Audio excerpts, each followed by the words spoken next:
we are here with a new patch from Valve. Can you believe it? Out of nowhere, Valve just hitting us with the fucking patch. A patch that I don't think anybody in the entire Dota community, outside of the people who actually worked on releasing this, knew were coming. This is out of left field. This is out of nowhere. What in the fuck? We just have a patch. And it's not a small one. We have a big patch. It's a fucking massive patch.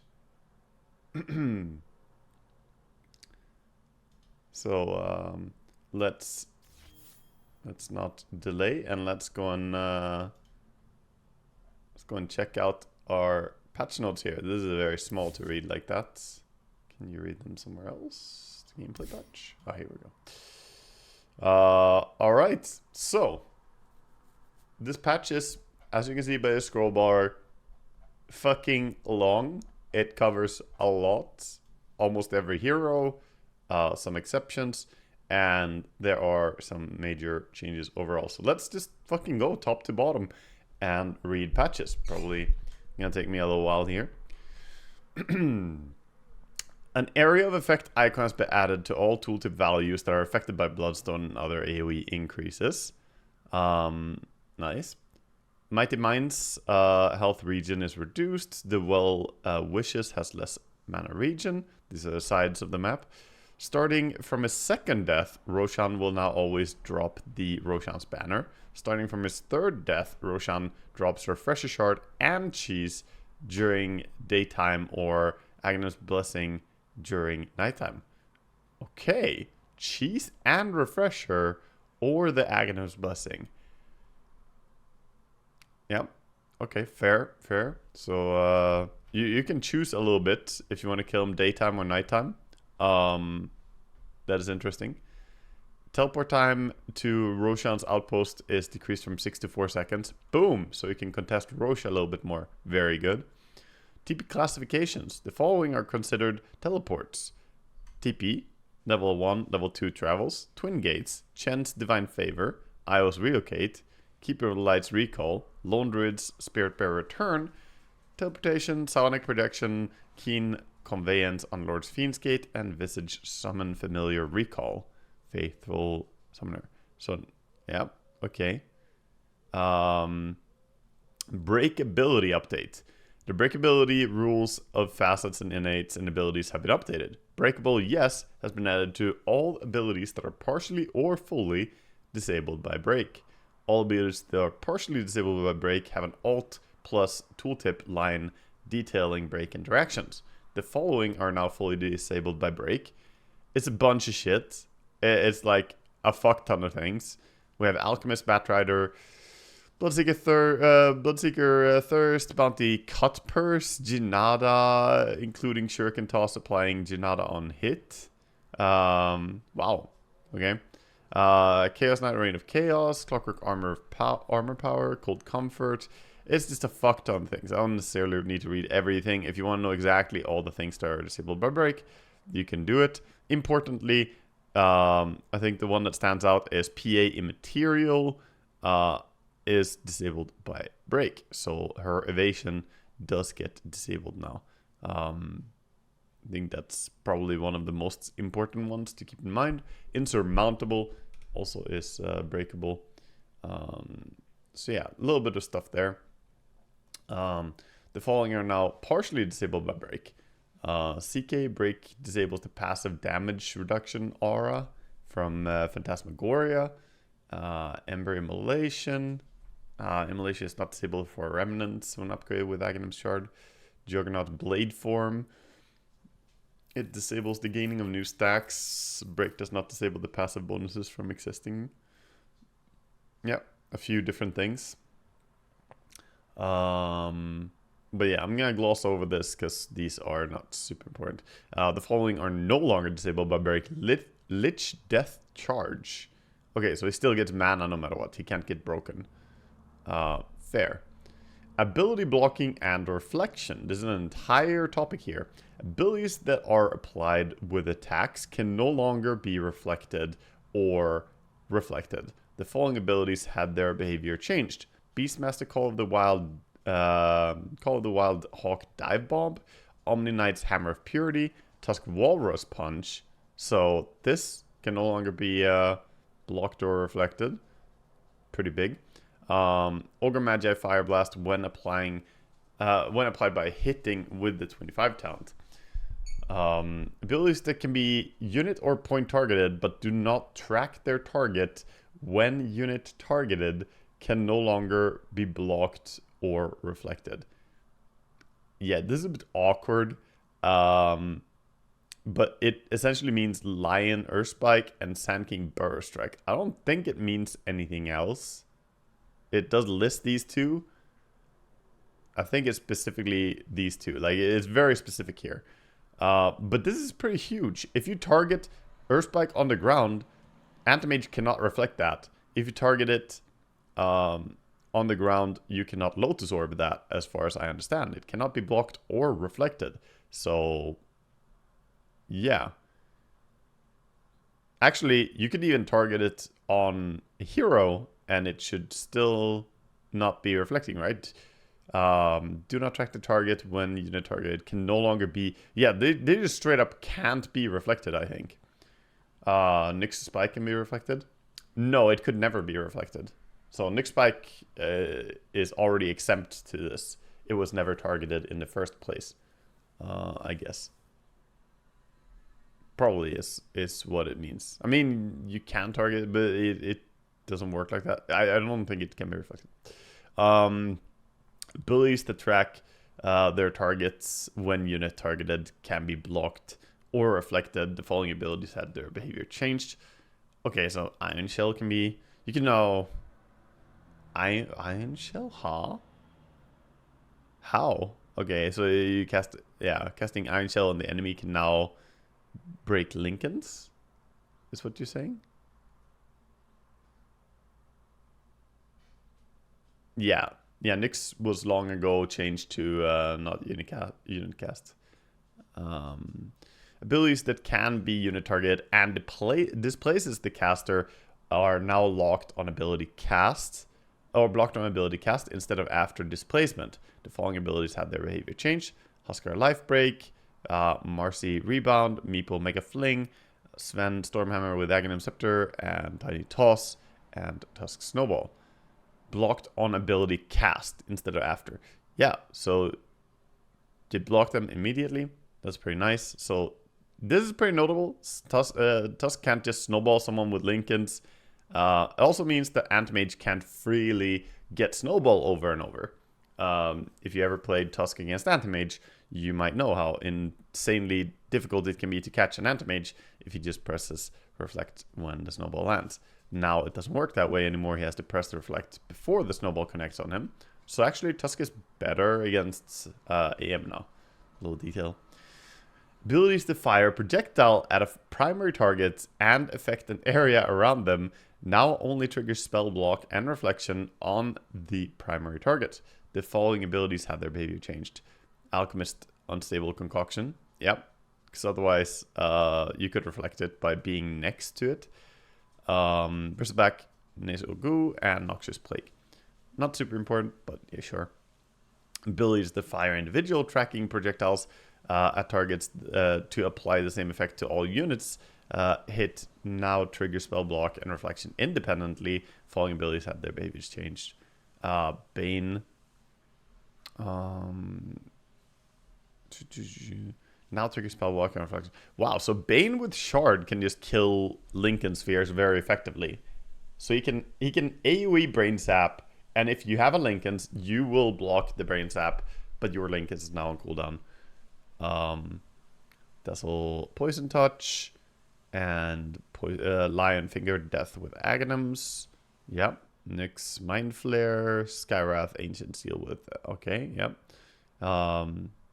Gleipnir Eternal Chains is now blockable or reflectable by all targets in AoE. Wow, so Gleipnir can be blocked by Lincolns or reflected by Anti-Mage. Okay. Interesting. Interesting.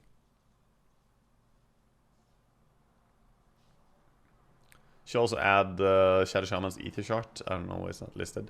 Yeah, that would also be in the same type of ability, right? So, yeah, I guess. But is it changed, Cheesington? Unit target abilities that bounce between multiple units will now trigger Spell Block and Reflection on the primary target. The ability continues, but subsequent targets do not trigger Block and Reflection. Yeah, so this is a thing where Tubi taught me about Anti-Mage versus Medusa before. How if you press your counterspell at any point when the Mystic Snake is coming to you, even if it bounces to someone else, you would immediately stop the spell and return a spell to Medusa. It was pretty broken interaction. So now the subsequent ones do not trigger Block or Reflection. So that does change some interactions, making a lot of these spells better. Neutral items active can no longer be blocked or reflected following our Book of Shadows and Force Boots. Yeah, dude, I mean, that these are tier 5 items. It didn't really ever happen in any of my games, but sure. That's fair. Neutral items shouldn't really break stuff. We're now to the item changes. I will be going as fast as I can through this because this is a long ass patch. Roshan's banner effect radius is bigger. Makes sense. It was a little bit too small. Bracer doesn't have damage anymore. It just has HP. Could be a big nerf to it for mid laners and for core heroes in general, but maybe a buff for support. Could see more pos 5s and pos 4s buying bracers, or maybe squishy heroes buying bracers later on as getting 50 or 100 extra HP on it. It does make it very, very tanky. But of course, losing the damage makes it way worse on heroes like Void Spirit on mid lane, or Miranas, or whatever type of hero it would be. Still, the HP is pretty good, but not getting damage is huge for universal heroes in particular. Bloodstone spell lifesteal is decreased by 10%. The Blood Pact spell lifesteal multiplier is increased from 2.5 to 4 times as much. Okay, so decent increase there in spell lifesteal when you click it, but the duration is down by 1 second. I think they just thought that Bloodstone was too strong passively overall, which I kind of agree with. Sure, a lot of times when I bought Bloodstone, I didn't even care about when I'm gonna click it. It's mostly just you had it, and that was really insane. The active from 75 to 80%. Yeah, exactly. So it's slightly stronger, less duration. Overall, Bloodstone nerf. Sovereign bonus damage on silenced units from non-hero attacks is decreased from 50 to 25. So big nerf to all the summoners. Illusions are considered heroes though. So PL still as strong as before with Bloodthorn, but Broodmother, Lycan, Visage, all of them get fucked a bit. Actually, I don't know if Visage Birds will count as heroes for this. Maybe they do. I don't know the interactions on Visage Birds with that. Crimson Guard cooldown is increased by 5 seconds. Crimson Guard additional damage block based on casted max health is decreased a little bit. The spell lifesteal is increased on the Dagon. Okay, so more incentive to go maxed out Dagon. 4% more spell lifesteal. Nothing huge, but it was possible to go Dagon Rush as a Rubik before. Nyx is going to be happy with this. Rubik's going to be happy with this. That's mainly it. Maybe Pugnas could be a little bit happy, but I don't see a lot of Pugna. But that might change with the patch. Eternal Shroud is nerfed 0.5% per stack. Not massive, but it should be somewhat killing off the tankiness. I like it. Crimson Guard nerf, Bloodstone nerf, Eternal Shroud nerf is all aiming to take away the tanky meta, which is why I don't like the bracers giving more HP now, but whatever. E-Blade, the speed on the projectile is increased. Whatever. Kind of nice, but not a huge thing. 5 seconds more cooldown on Guardian Greaves. Great. Heart gets nerfed out of nowhere. Fucking boom. I mean, yes, it's a tanky meta, but it's not because of Heart. So I feel like Heart didn't deserve this. Like, it's not that many times that I see people buying Heart and becoming unkillable. Like, eventually, maybe. But it's usually just about a Pipe, Crimson Guard, Greaves. It's these items that are the big common denominators. It's just 0.2%. Is that a lot? It's not a lot, but 0.2% is, you know, quite a lot out of 1.6%. It's enough to say that it is nerfed quite a bit. Still viable, but, you know, it's definitely worse than before.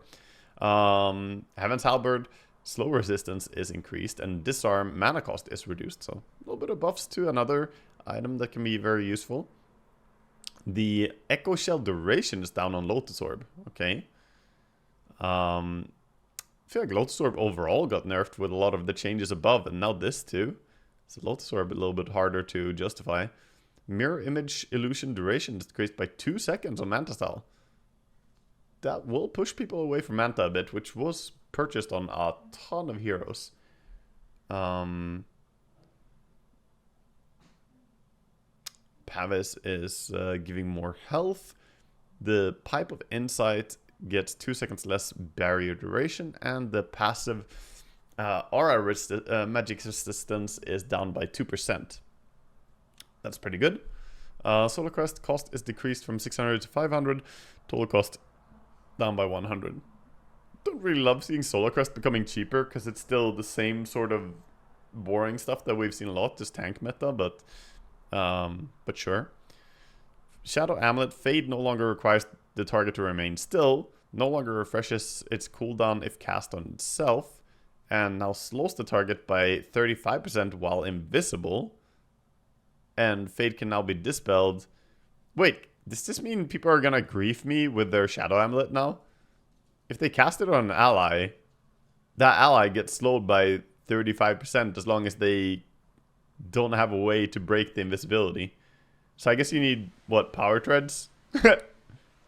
You gotta have power treads ready or some shit. Pop your magic stick not to go invis. I don't know why, but I'm immediately thinking that some salty support is gonna click this to grief people. It's a 35% slow on an ally. I mean, maybe I'm gonna be wrong, but I have a feeling within the first week, there's definitely gotta be at least one case of this happening. I don't think highly of the supports out there. They're gonna do it. The Fade duration... or Fade can now be dispelled. Fade cooldown is increased from 7 to 18. And Fade duration is decreased from 15 to 3.5. So it's only 3.5 seconds. But yeah. They already did. It interrupts actions already. Yeah. Spirit Vessel recipe is changed. Now requires Earn, Vit Booster, and 900 gold recipe. Total cost unchanged. No longer provides the 6 to all stats, but instead give it HP. Wow, this is a big nerf to Spirit Vessel for mid laners, at least. Soul Release cooldown is increased by 3 seconds. Huge nerf. Damage is also down by 10, and the health gain reduction is up. So they are pushing it to be better at what it's supposed to be good at, and taking away the overall Spirit Vessel is good against everything part. Makes sense, makes sense. I actually like this change. I didn't really enjoy where Spirit Vessel was just, you know, super good against basically every hero. It just did 1 billion damage. It still does a lot of damage, but the 3 seconds extra cooldown and the minus 10 damage, I think is going to push it away from being meta on a lot of heroes. Earn Shadows, recipe change, now requires Sage's Mask, Ring Protection, Fluffy Hat, and 280 gold recipe. Total cost unchanged. And no longer provides 2 to all stats. Provides 125 health. Makes sense. The Fluffy Hat instead of the circlet there. And again, the cooldown is going to be pretty impactful. Alright, we got to neutral items. Dig. Dig cooldown no longer ticks down if the shovel is not in the neutral slot. So if you want to use shovel, you have to have it in your main inventory. It always digs up a water rune when used in the river. Bro, give me the trusty shovel. You know how good this is on Arc Warden mid? Arc Warden who gets extra stuff from picking up runes. If I get a 7-minute shovel as Arc Warden mid with my Midas usage, my first Midas popping out a shovel, I will 100% take it. This is so nice. Yeah, shovel for the mid laners. Bottle and a shovel. Let's go. Fairy Trinket is out. I'm a little bit unhappy to see it go because I really like it. Ironwood Tree is back. 5 total stats. Use plant tree. Happy little tree. Yeah. Okay. I mean, I did like Fairy Trinket more than I like Ironwood Tree, so it just kind of sucks. I guess Timbersaw players are going to be happy with this, though. You know, if you play Hoodwink or Wind Ranger, you should also be pretty happy. It's a nice stat item for you. Pick Pole is nerfed again, down to 4 on the attributes. But then again, 5% more movement speed. That's pretty quick. I would take this. I would take this as a change. I think this is a buff, actually, to Pick Pole. Iron Talon is returning as a tier 2 neutral item. Provides 20 attack speed, 4 armor, and has Chop. Target non-player enemy unit to remove 80% of its current HP. If cast on a tree, instantly destroys it. Cooldown 20 seconds. Tree cooldown 4 seconds. This is huge, dude. I mean, this is a very, very strong farming ramp. 20 attack speed, 4 armor, so you can tank a bit more, and then 80% of the HP on a non-enemy controlled creep. That is huge for farming. So this is actually a pretty damn good tier 2 item. Philosopher's Stone got a change. Now has 750 charges. Depletes a charge every time it grants gold to the owner. When all charges are depleted, the item is destroyed and the owner receives an additional 375 gold. So this is that you're not supposed to keep it forever. It is supposed to get used up. And I wonder if the tick rate means if you find it at a decent timing. Like, how long would it take for this to fully deplete? I think this is going to give you more gold overall now. It takes 10 minutes total. Okay, so it's exactly the timing that there should be between you getting this and you supposed to find your next item. Yeah, it's exactly 10 minutes. Okay, so that's very good. I mean, I like it. I like this change a lot. Within 10 minutes, you gained an extra 1,000 somewhat gold, and then you don't have this again. Same with the shovel. They don't want people to be swapping back to lower tier items, I guess. Attribute for bonus for Universal Heroes increased on the Pupil's Gift. I'm surprised. Was it too weak on Universal Heroes? I thought it was strong. I guess they were getting less stats than the non-universals, but they also get so much damage. Vambrace is now a tier 3 item. Main attribute bonus increased from 8 to 10. Other attributes from 2 to 4. And resistance from 8 to 10. Isn't that what it used to be as a tier 2 neutral item, basically? Isn't this what it used to be? 10, 4, and 10%. 15 attack speed, 8. Okay, these numbers are higher. But didn't it used to have 10% magic resistance and 10, 4? Yeah, I mean, it was basically a tier 3 item back then. Okay, now it actually is a tier 3. Ogre Seal is now a tier 4 neutral item. Buffed a little bit. More damage, notably, 100 more damage. And it can change direction while flopping with a reduced turn rate. Interesting. Interesting. I wonder if heroes with a faster turn rate will benefit from this in a way where they can control it a bit more. Demo, please. No. Martyrs Plate, item cycled out. Nah, I'm not going to demo this. There's a lot of things. I mean, we're only scratching the surface here. I'm not going to demo everything unless there's something I'm super interested in. Neutral creep changes. Harpy Storm Crafter no longer always casts Chain Lightning if attacked by lane creeps when pulled. I wonder if it sometimes does it, by the way it's worded. It doesn't always do it, but if you're low HP though, then you fucking deserved it. Okay. Giant Wolf. Giant Wolf intimidates total attack damage reduction from 50 to 60%. These wolves are already annoying as shit to farm. It's the small wolves in the alpha wolf camp. So that's a lot of damage reduction. Base attack damage bonus is up by 10% on the Hellbear Smasher, and even more attack speed on Hellbear. So watch out. Ancient Granite Golem.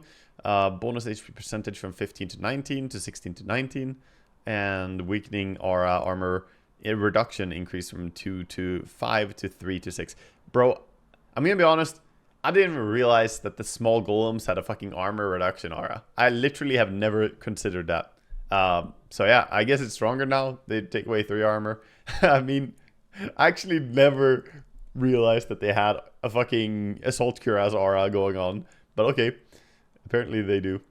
Abaddon, Frost of Avernus ability is removed. and Withering Mist, or Font of Avernus? Right, Font of Avernus ability removed, and Withering Mist, new innate passive, can't be leveled up. Damaging enemies applies Withering Mist debuff for 5 seconds.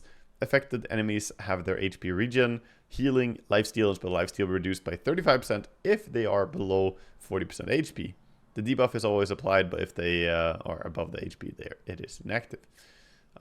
His ulti is increased cooldown by 10 seconds? What?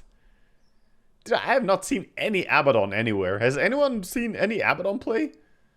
I cast the fucking Riyadh Masters. I didn't see any Abaddon play. Well, how is the boy getting nerfed? Huh?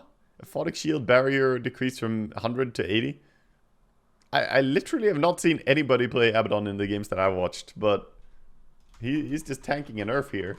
Did I miss a bunch of games on him or something?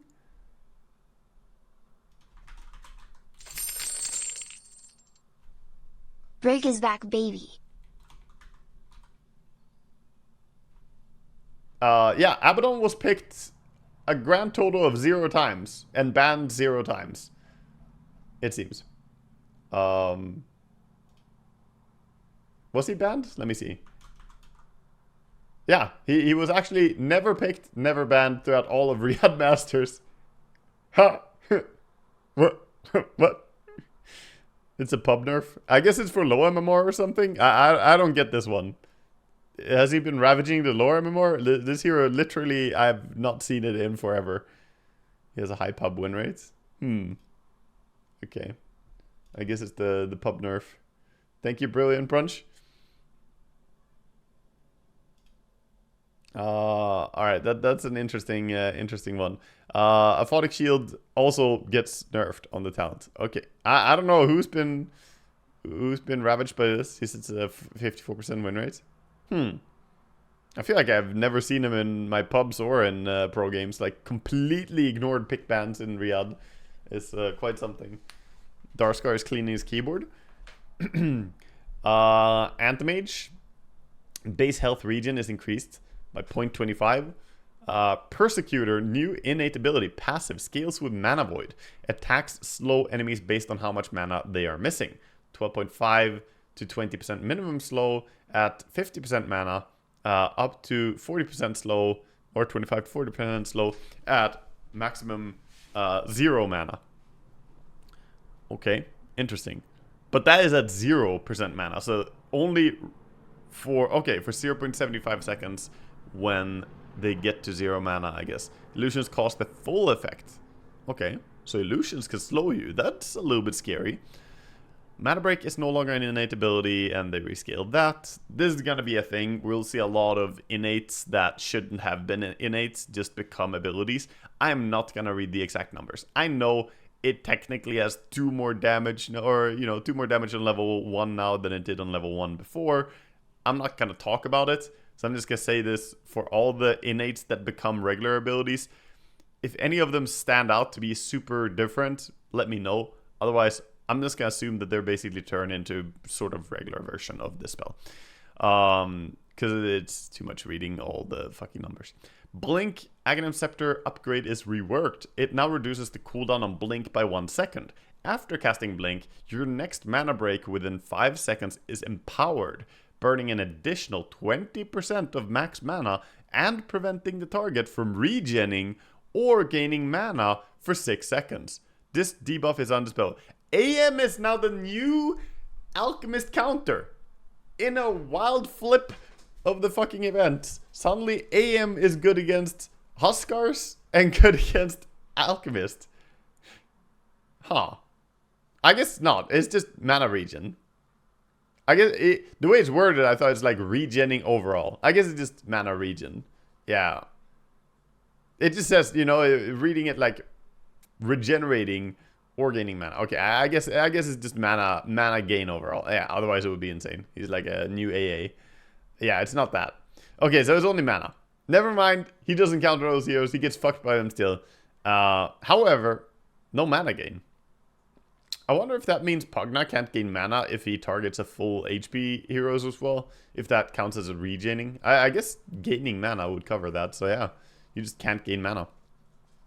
Level 15 talent, 40% slow on fully mana drain targets is replaced with 10% Persecutor max movement slow. Okay.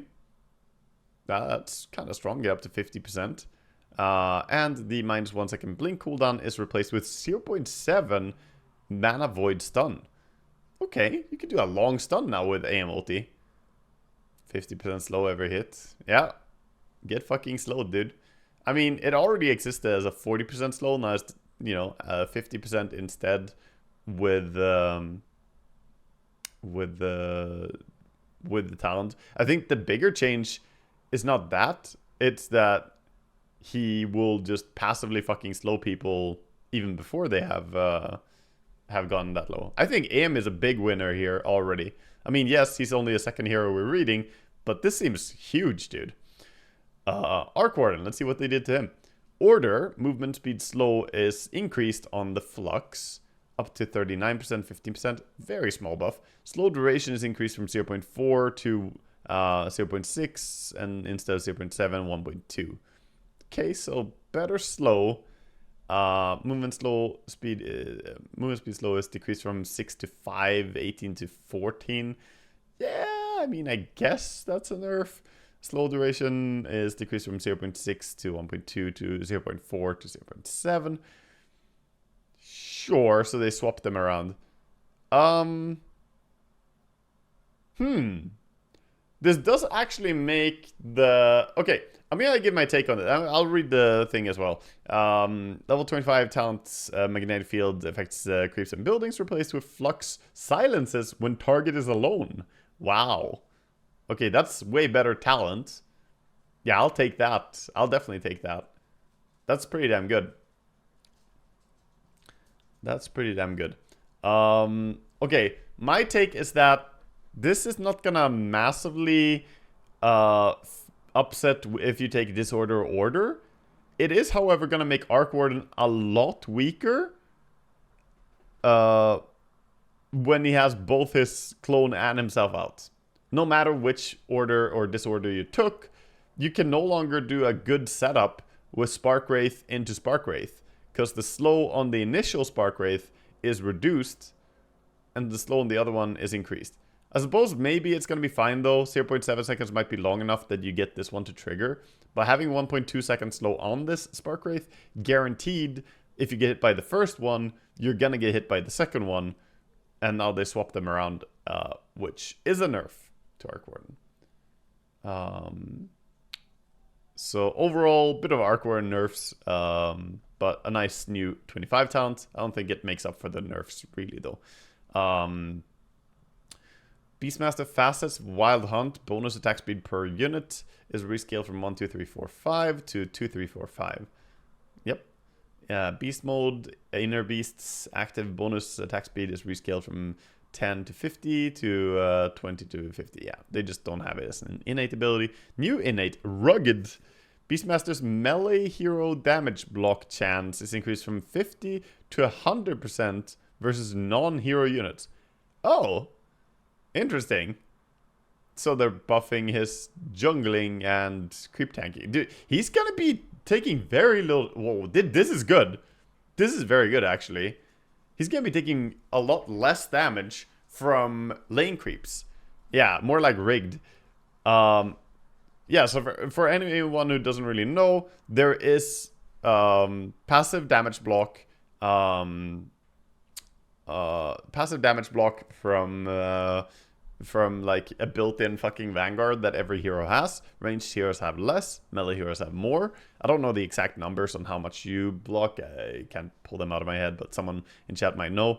But the fact that he went from 50 to 100% chance to get it to trigger is pretty big. Also, it says non-hero units. So not even just non-player controlled. This means he's always going to damage block against summons hitting him as well, as long as they are not hero units. Yeah, it's 16 or 8 damage. So he has a 100% chance to block 16 damage when he gets hit by a non-hero unit. That means the spiders from Broodmother will do very, very little damage to him, for instance. And also, yeah, he can just right-click you. In the creep wave, this fucker just runs up and hits you, and he will effectively block most of the damage almost all of the damage from the creep wave. He is not going to take much damage from the creep wave at all. If he has a 100% chance to block 16 damage. I mean, this seems insane to me. This is the biggest buff so far, I think. And I think AM got pretty decent buffs, but yeah, I think this is big. This really adds up. Wild Axes got their mana cost increased. Makes sense. Bonus attack speed is changed on Inner Beast as it's no longer an innate. It's buffed a little bit. And Drums of Slam is also nerfed. Makes sense. No longer increases stacks when attacking buildings. Yeah, that was an easy way to stay ready if the enemy jump you. You just siege up the building and you have 20 stacks of drums. It should get nerfed. It should get nerfed. Bloodseeker Sanguivore now provides full heal value when denying. So yeah, you get 1.5% of the unit's max health per level plus a base of 25. Yeah, I don't know why they made it not get full value from denying. That was very weird. Like, playing Bloodseeker was nearly impossible previous patch. He got some nice changes here. Sanguivore buff might be enough to make him playable now. I'm not sure. Still seems very weak in early game. Bit of spell amp increase and bit of damage increase. Nothing massive though. And with Gleipnir being nerfed as well, I don't know. I'm not super sold on it. Bounty Hunter gets -2 int, 10% more streak bonus gold when killing someone with a streak. Okay, I like that. That's a cute thing. Shuriken Toss, Aghanims is nerfed, and bit of damage nerf. Very small changes here. Very, very small changes for Bounty. I don't think they matter so much.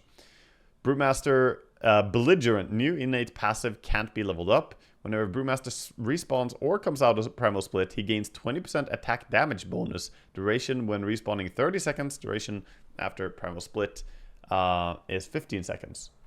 So he just gets 20% damage increase. Okay. Seems pretty good. That seems like a pretty nice passive, I guess. I don't know. It's kind of weird. Thunderclap. Cooldown is rescaled, so you have to max it. Makes sense. Radius is also rescaled, so you have to max it. Drunken Brawler is no longer an innate, and a bunch of numbers are rescaled. Yeah. I mean, effectively everything seems to be around or exactly the same as they used to max out on. Notably, a little bit less attack speed than before. Status resistance now stacks with other sources of status resist. Sure. Pretty unchanged overall. No longer innate, but the maxed out level is still the same. Seeing Red's new facet for Bristleback. Importantly, they didn't take away a facet. So he has 3 facets now, I assume. Warpath can now be activated to grant Bristleback 50% bonus attack damage and 50% bonus movement speed per stack? What in the world? But limits his vision to 90-degree cone in front of him. Duration 4, 5, 6 seconds, 55 to 75 mana cost. Yeah, I also glossed over. Base damage increased by 6 is huge. I mean, this is massive. That's so much. I just got excited to see a facet, but this is enormous as well. And yeah, this is a pretty interesting facet. I think now maybe you want the attack speed facet though, with the extra damage as well. I don't know, but this thing, definitely gonna see people trying it out. He gets a bit blinded, but he gets 50% bonus movement speed per stack. I mean, that guy is going hasted. He is going hasted. I kind of want to see Bristleback with this facet and uncapped max movement speed. That would be hilarious. Prickly, new innate. Hero has 10% damage and debuff duration amplification against heroes that are behind him. Okay. So 10% more damage on anything that's behind him. That seems like a fucking huge buff. Boy just got a fucking Kaya for free, basically. Aghanim Scepter Quill Spray count is reduced by 1 though. So that does cost a lot for him, for sure. But 10% damage increase is big. Warpath no longer an innate ability and rescaled. Sure. Yeah. I mean, this will be interesting to see. I think the hard part about this facet is that you might not be able to deal damage to people behind you as much, you want to just run up and smack them with this. Of course, you can smack them a bit and then turn around afterwards and get the prickly buff. Pretty good. I think Bristleback, pretty big winner here too. I mean, 6 bonus damage is insane. We should be seeing a lot of Bristleback. This is absurd for laning. Broodmother, next up. Necrotic webs only apply the debuff if Broodmother's in the same network as the target. So basically, people were used to put webs on every single lane. This is actually something I did immediately on Broodmother, and then it turned out to become a thing. People did it in pro games, people did it everywhere. So I'm happy that, you know, it was something that I tried out when I played her immediately, because it just seemed like a cute way to do it, going out to every lane and putting it, and then it became a thing. She gets -1 web. That's a pretty annoying nerf for her. The restore charge time reduction is also nerfed, and the attack bonus is increased a little bit. Overall, nerfs to Broodmother though. I'm not against it. I like it. CK Irrationality, instead of having a 33% chance to do nothing, has a 33% chance to silence now. So what is it? It's like disarm, silence. What else does it do? Nobody ever picks the Irrationality, so I have no idea what it does. It's like disarm, silence, and something else. Root? Break? Oh, break, right. Right. Yeah, so you either break, disarm, or silence. Honestly, there's some heroes that get fucked by that, isn't there? Like, don't some heroes get absolutely destroyed by that? Also, I wonder, can Bounty Hunter Gianada while silenced now? Because if not, this counters Bounty Hunter entirely. Because if you get silenced, you couldn't Gianada before. I don't know if that's been changed. But if it does stop you, you can't Gianada if you're silenced, you can't Gianada if you're disarmed, and you can't Gianada if you're broken, because they added break working against Gianada in this patch. So that would be just a funny interaction. Just something something silly. But, you know, this is a nice buff for the Irrationality. Yeah, ruin someone like Viper. Exactly. Viper, if he gets silenced, disarmed, or broken, all of them are super nasty for him. So this is just pretty great against Viper for sure. That's a good mention. Clockwork, expended armature, clog push duration is decreased by 0.2. Yeah, that shit was OP, man. Get pinballed around forever. This shit needed to be nerfed. Damage increase per armor decreased from 0.3 to 0.25. Wow, I did not think that Clockwork was OP in this innate, but okay. I thought this innate was pretty hard to get value out of. Like 0.3 damage per armor that you got was not really feeling OP. Like, oh no, he bought a plate mill. He has 3 more damage now. Did anyone ever feel like this one was too strong? I don't know. To me, it sounds like so little. It's just free. Well, it's free apart from the fact that it's your innate. And some innates are, to me, seemingly way stronger than that. But sure. I think Clockwork was greatly carried by the expanded armature. The fact that he has been played. Never seen a Clockwork with 4 Shivas. Oh shit, the 4 Shivas Clockwork. What's that? He's gonna have 60 armor, so he's gonna have what, plus 18 damage? Well, he would have 18 damage. God damn, he would have hit hard. That's crazy, man. For a small investment of just a few Shivas. Cold Comfort now also increases the mana regen amplification by 50% to, or 50% to 75. Fair. Dark Strength is reduced. Nice, good nerf. And Mental Fortitude now cannot be lower. Int cannot be lower than the average of Strength and Agi. So not the maximum. Interesting. So now you're incentivized to get both. If you want to play around it. That's curious. Pretty curious. That changes what items are good, I guess. Some different ones are going to be interesting now. And the Vacuum AoE talent is finally nerfed. This talent has been OP forever. Like, the AoE on Vacuum is absolutely fucking crazy with it. It covers the entire fucking screen. So whenever you watch a pro game and you're like, oh my god, what a vacuum. It's like, yeah, it does cover like, you know, this chunk of the screen. It's hard to miss. Makes sense. Makes sense that it was nerfed. Dazzle, Nothel, Boon barrier duration is increased by 2. Sure. Bit of extra duration on that. And Poison Touch split damage is also increased. So both the facets getting buffed for Dazzle. Pretty hard to play around the Poison Bloom, but the extra damage is kind of nice. DP Spirit Collector now also gains Spirit from Death Prophet's own death and while she's dead. Wow, that seems like a pretty big buff to the Spirit Collector, but she also got a new facet, and also she didn't lose a facet, so she's also a 3-facet hero, I guess.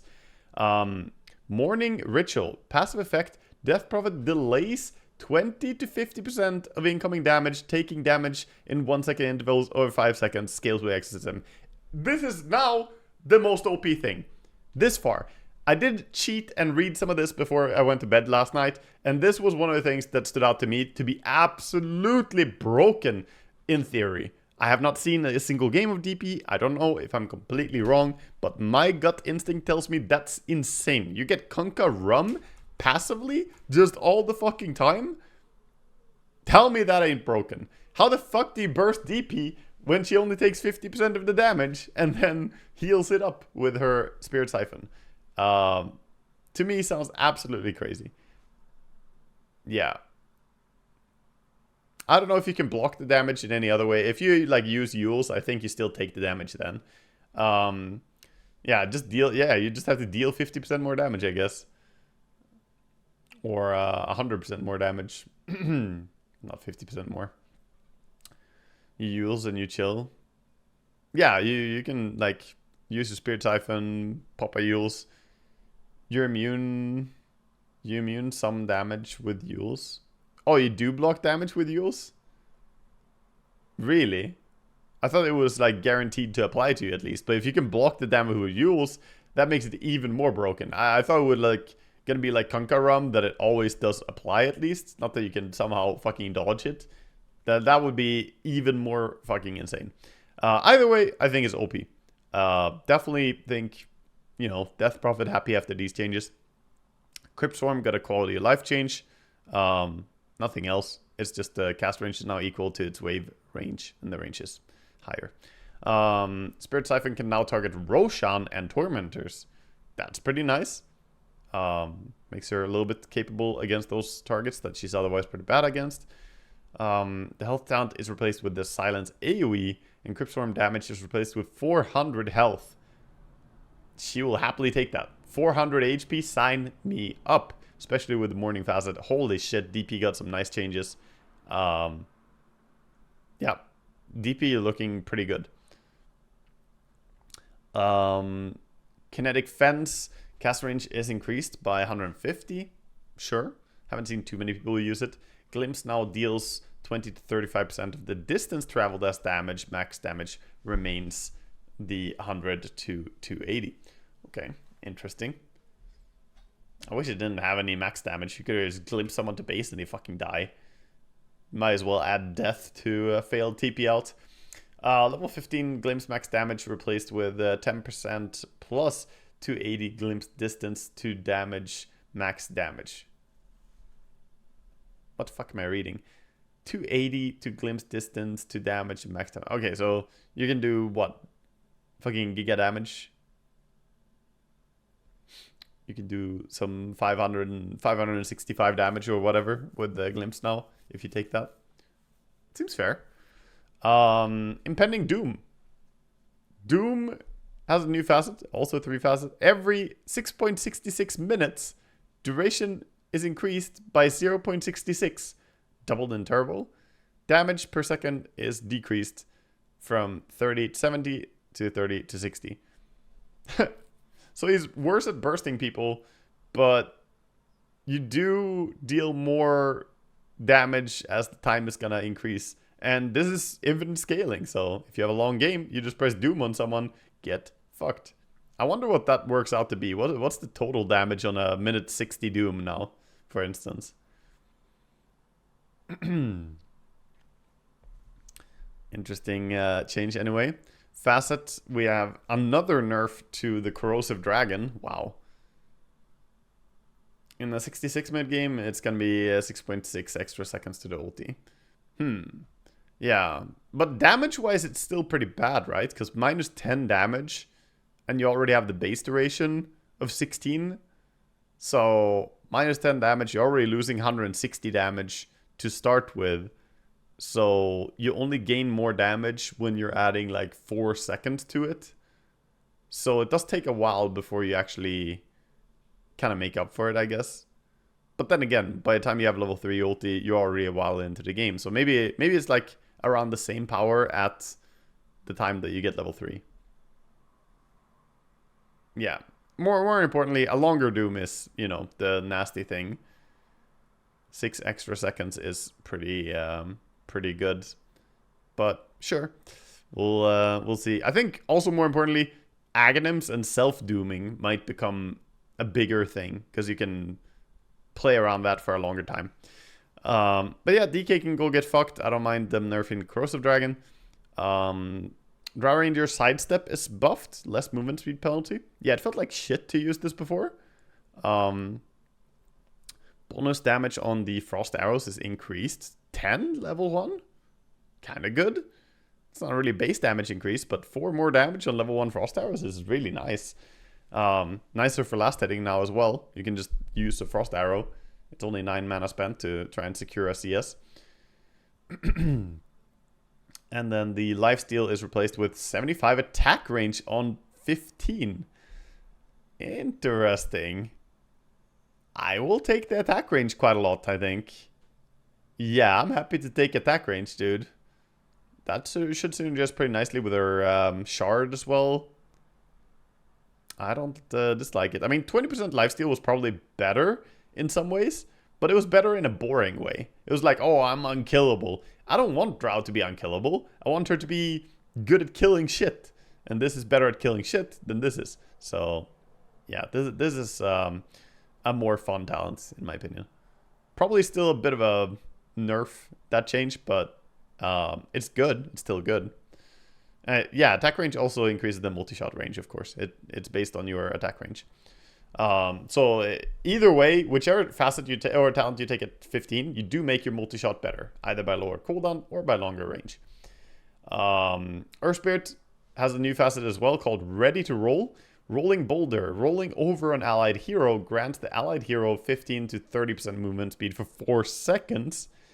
And Earth Spirit travels further and faster and stuns enemies for longer. Distance, multiplier, bonus stun duration. So, interesting. I mean, it is a long stun. It is. But I'm not sure that you care. Because the rock bonus stun duration is the same. It just means you can roll over heroes. Yeah, this is more that you can use it to speed up your allies, I guess. I mean, I could see this with like a primal beast or something. Oh, you can roll through a stone onto an ally for a big range. Oh, wait, you can do both? Oh. Oh, so it can reset twice. So both the stone and the thingy. Okay, this I will demo. I'll go to the demo for this. And that means you can do a Giga Stun? Wait, that seems kind of crazy. Does that mean that my stun duration, if I roll with this, is supposed to be fucking bonkers? So if we do this... Precisely. Yeah, that is longer, right? Was it longer? I can't really tell.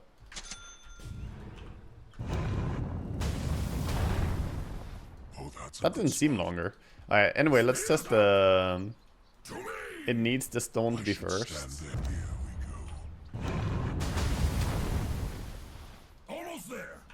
That didn't seem... Yeah, I guess maybe it is increasing. But anyway, let's test the range. Okay, so what if we roll onto a stone over here? Hold up. Set in stone. Roll onto this stone, and then onto that hero. Ah, Ordered advance. it stopped.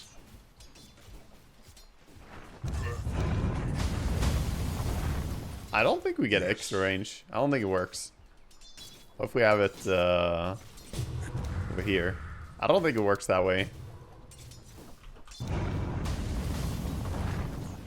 Yeah, it doesn't seem to work at all.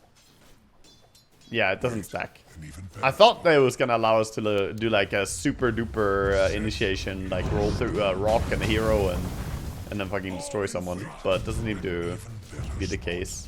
Yeah, we don't get stun duration or range, I think. It just triggered the sound.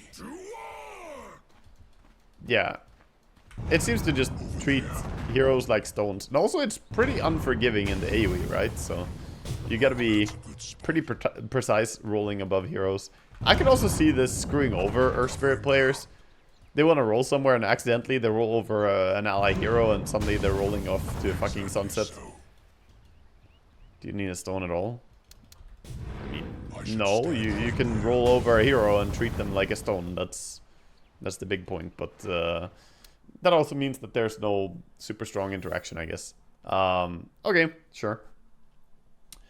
I don't think that's very good then. I think that's pretty underwhelming, to be honest.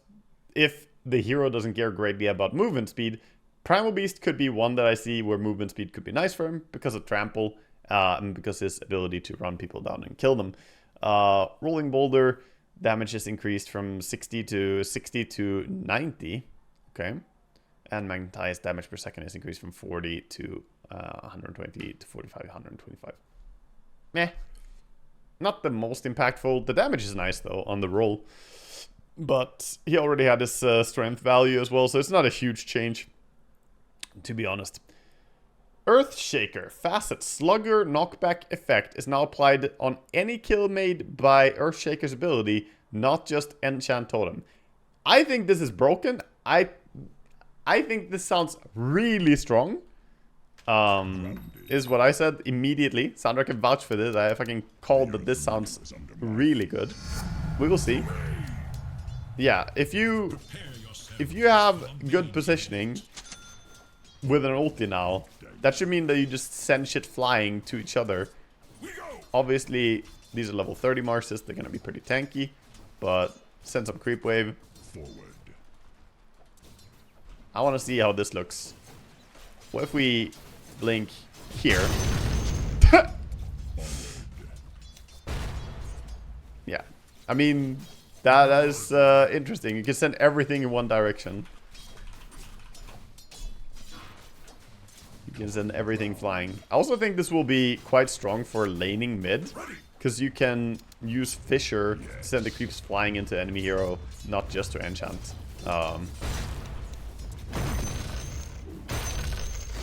Like, you just send a lot of shit flying. It worked for Broodlings. Oh yeah. That should be pretty damn good because, you know, Broodlings, while not super tanky, they do a bit of damage. Kill, knockback, max health is damage 7%, and then guaranteed damage. Oh, so it's 140. Oh, dude, yeah, with Brood. I mean, Brood already dies to fucking Shaker ulti. But now, yeah, Brood can be an interesting way to nuke people. Let's just spawn a Brood here for a good measure. Do this.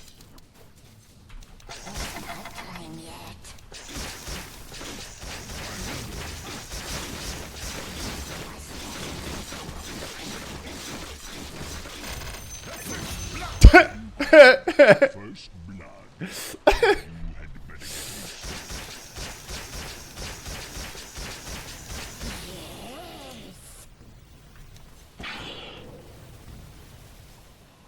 Okay, let's have them stand here and I didn't even ulti. Yeah. Yeah, you gotta watch out about big creep waves or a lot of units.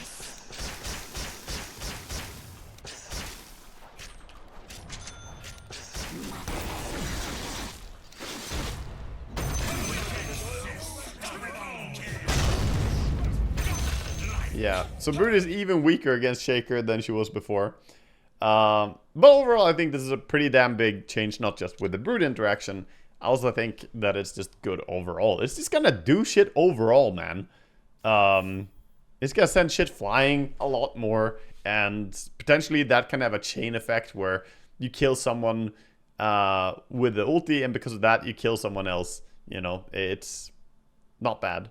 Granted, I don't think that someone dying from Slugger counts as killing someone with the ability, so it's not gonna like bounce them all around. That would be wild. New Spirit Cairn.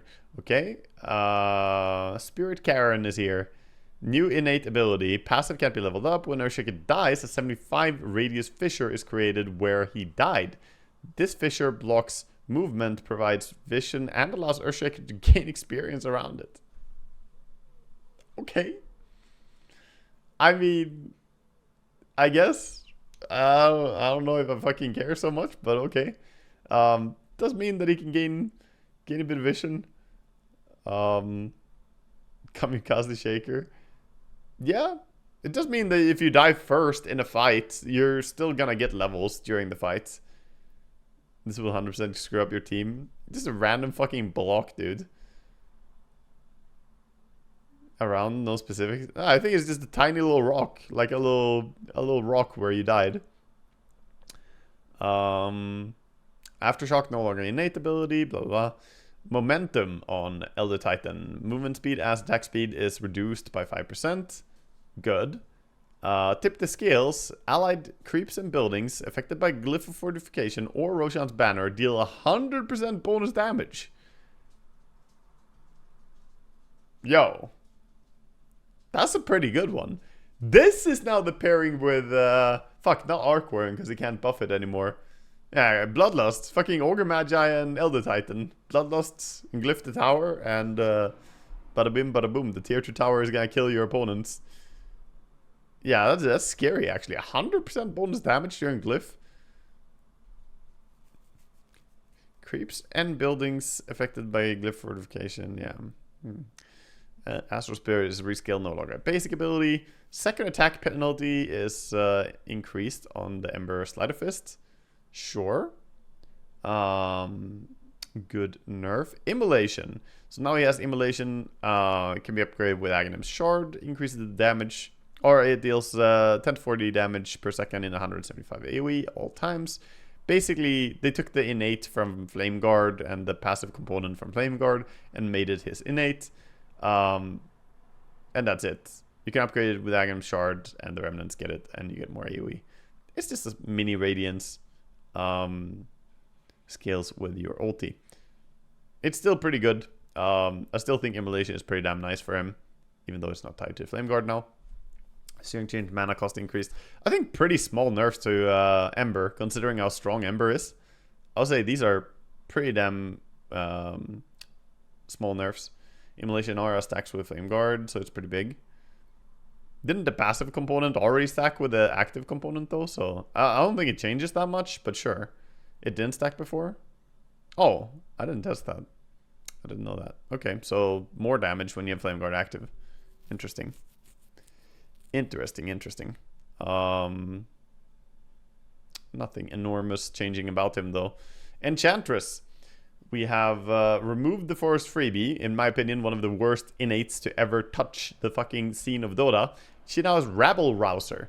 All neutral camps deal more damage to enemy heroes. Damage increases 10% plus 3% per Ench hero level. This sounds good. This sounds fucking nice, dude. Yeah, you play mid-Ench, you get high level early. Fuck it, man. 3% per level? That's a lot. You're level 10 to do 30% extra plus 10, 40% extra damage at your level 10? Farming the Ancients is going to be scary. Like, straight up. Some heroes will struggle against the Dragon and the Lizard. Also, is it attack damage or is it all damage? If it's all damage, watch out for the fucking clap from the Lizard. You go in there with PL or something, you fucking die from full HP. How big is the effect? Whole map? Yeah, it's just all the time. All neutral camps deal more damage to enemy heroes. Yeah, I mean, this is This is a lot of damage increase. Enchant doesn't guarantee a neutral token drop. Yeah, this is a nice buff for Ench, in my opinion. She doesn't have a guaranteed neutral item anymore. But this innate is actually quite good. Yeah, it's 100% bonus damage at level 30. At level 30, though, if Ench is level 30, I don't think you care that much about the neutrals damage anymore. It's more so in the early game before you can really sustain it. And already at Ench, a mid-Ench getting level 10 early, honestly will be hard for the opponents to jungle. Even just going jungle as a carry at level 5, say the enemy mid-Ench is level 6 or 7, that jungle gonna hurt, dude. Like, that's already 30% extra damage you're gonna take. It will add up. It really will add up. A lot of heroes will not feel happy about that. If you're going jungle as Ursa or some shit, or get forced out of lane as some hero, you are in a bad spot. Yeah, someone unknowingly stacking ancients. Good luck. Yeah, Midas mid-Ench. Don't think you need to play mid. 20% is just too much for so many carry players. True, but you could play mid to make it even more. I agree. Even from support position, this is still gonna do a lot. It's good no matter what, but I think you could also try and just play to get super high level and fuck with the opponents when they go jungle. Can't wait to see someone die to that. Enigma gets some nerfs. Event Horizon slow is rescaled, scales with Black Hole, and same with Gravity Well. Yeah, just nerfs to early level Enigma. Still just as good when it goes late game though. Chronosphere renamed from Temporal Impunity to Chronosphere. Time Walk no longer prevents damage for a short duration after time walking. Yeah, it was pretty insane. It was pretty insane to have that. So they're incentivizing the other facet now because now you don't have the damage block. Also at 25 you get 60 more AoE on the time zone, but not on Chronosphere. So a little bit interesting. He gets more. Why does it say Chronosphere AoE here is 200, but time zone was 100? Wait, what? Chronosphere already is 200, right? So did time zone just have less AoE than Chrono? I never played. Well, never thought much about it. I guess it had less AoE. That's weird. That is weird. Fine Art on Grimstroke. Stroke Fate bonus damage per target is increased from 20 to 65 to 20 to 80. Kind of nice. Bit of extra damage on the stroke. Gyrocopter cooldown missile damage is increased from 250 to 550 to 600. Whatever. These are kind of whatever changes. I don't care that much about. Maybe you could do more stuff with the Grim now. I mean, 50 more damage on level 3 ultis, whatever for Gyro. It is a lot of damage though. Hoodwink, I feel like this hero has been absolutely dominating Dota for a long time. I hope she gets nerfed, but let's see. Go Nuts, Scurry, bonus cast range is increased from 50 to 200 to 100 to 250. Bonus attack range is also increased. Okay. Acorn Shot, mana cost is increased from 70 to 85 to 85 to 100. Fair. Okay, so a bit of mana cost. Bonus damage is decreased from 55 to 160, 40 to 160. Okay, that's good. This is gonna ruin support Hoodwink a lot, actually. Because that's like minus 30 damage every time that she clicks this on you in the support battle. So 30 less damage is gonna be significant. Also 15 more mana cost, so you can maybe trade with a Hoodwink now. Maybe, to some degree. Acorn Shot bounces decreased from 2 to 1. And armor reductions. Okay. But she did get buffed here. I don't know. I'm a Hoodwink main. I'm so happy. You should be happy. She should have gotten nerfed harder than this. This was a very, very slap on the wrist kind of treatment after how hard Hoodwink has been dominating the Dota scene in general. I mean, I am honestly surprised. She was banned 92 times at Riyadh Masters. She was picked 82 times. She was literally the most picked hero. And she was also, while being the most picked hero, like the 8th most banned hero or something. Kind of absurd. That she didn't get nerfed more than that. Huskar, Incendiary, new facets. So also more facets. I like that they're adding so many new facets. That's fun. Burning Spear also burns enemies for 1% of their max health each second. Ouch. Yo, that's a lot. Wait, what? 1% of their max health per second? Per Burning Spear? Burning Spears last for 6 seconds. Every one deals 6% of your max health, plus the damage they deal innately. You get 6 of these on you, you get fucking wrecked, dude. That's 36% of your max health gone. Costs 4% of max health instead of 4% of current health. The duration is decreased from 9 to 6. Okay. Yeah, it's more of a burst facet. I think this is strong as shit. 4% of your max health. Early game, it's risky a lot. I guess that this also means... Can you kill yourself with this? Can you die to it? Does it literally kill you, or does it just put you at 1 HP? Yeah, I guess to the lab. Can he kill himself? It shouldn't be able to kill yourself, I guess. You should just stay on 1 HP.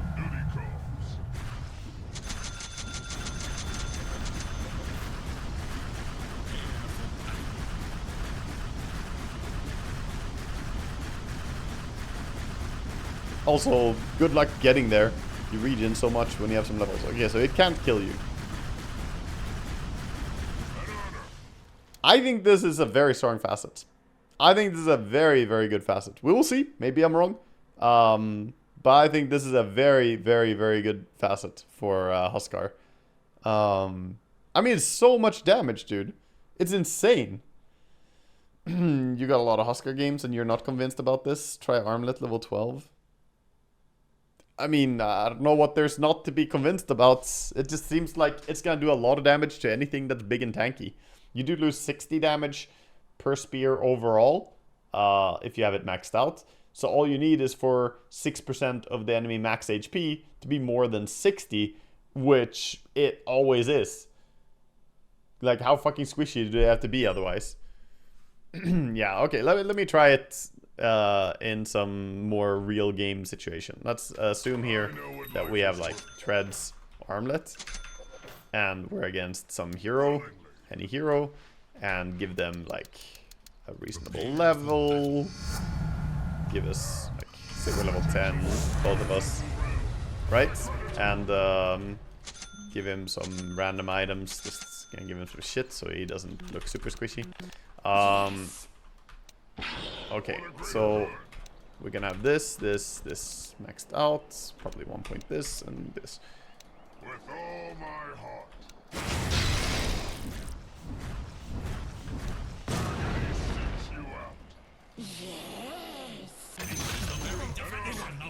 Webs counter you. I know, I don't really care. Actually, we don't have that facet. But, I mean... Dude. The damage. The damage is absurd. It's so high.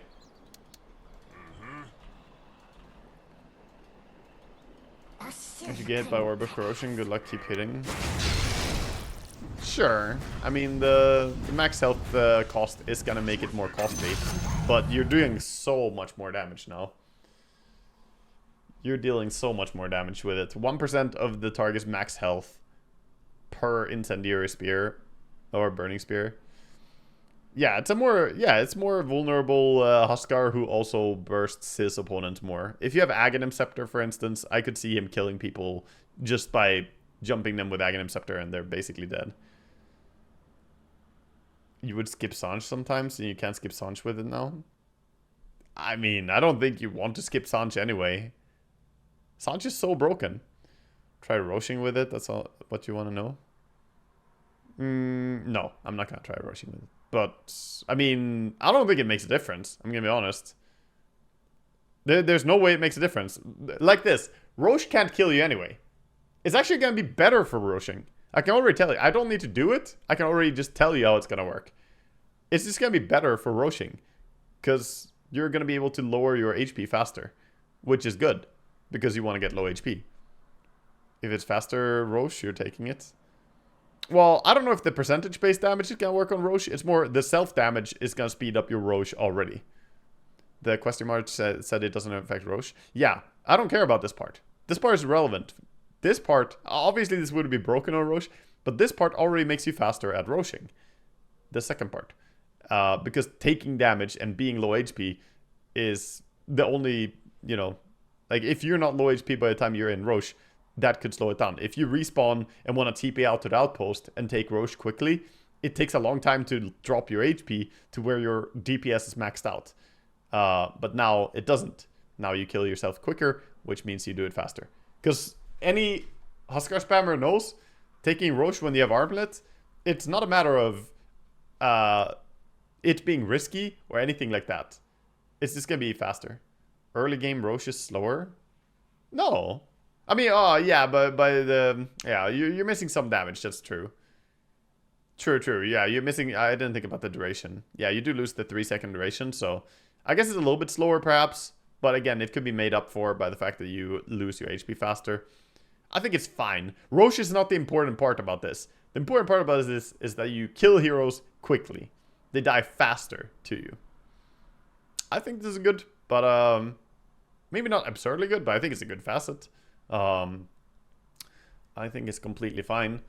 Maybe I'm underestimating the self-cost, and you do perhaps need to stop attacking at some point, which no Huskar player ever wants to hear. Jakiro gets attack range reduction. Nothing big to comment on that. Jakiro is just overplayed in the current patch. Healing ward radius is replaced with duelist damage. And Blade Dance crit is replaced with -10 on the healing ward cooldown. Wow, so you get that already on 10. Interesting. Movement speed during Blade Fury is increased from 30 plus 30 to plus 40. And healing ward cooldown is replaced with healing ward heal. Okay. Interesting. Some decent changes on the talents, I guess. Nobody really liked the Blade Dance crit talent. Now you could be a healer jug a little bit earlier. The movement speed is also kind of nice. Admiral Kunkka. Minimum damage is increased by 4, so you get some damage reliability. Admiral's Rum, new innate, passive, can't be leveled up. Taking damage from a hero, building, or Roche that would reduce Kunkka below 65% health automatically triggers Rum over 10 seconds, providing 10% movement speed, delaying 20% of the damage taken, and delayed damage is dealt eventually, blah, blah, blah. Stacks additively with other sources of Admiral's Rum. Cooldown 60 seconds. It's a pretty long cooldown, but then again, not very long cooldown. If you skirmish with Kunkka, you're just getting this trigger all the time. And it's 10% movement speed. Dude, this is pretty damn good innate. Torrent radius is increased by 25. Mana cost is decreased. Tidebringer is no longer an innate. Otherwise, no interesting stuff to mention. Ghost Chip. Allied heroes touched by Ghost Chip to receive a stronger Admiral's Rum. Rum bonus speed 15%. Damage delayed 35%. Same values as 736. Yep. Now upgraded with Aghanim Scepter, creates a fleet of 2 ships at target point on a 2.5 second interval. Each ship also fires 3 waves of 4 cannonballs from port to starboard side that deals 40% of the ghost ship damage as they pass through enemies. Alright, I need to see this.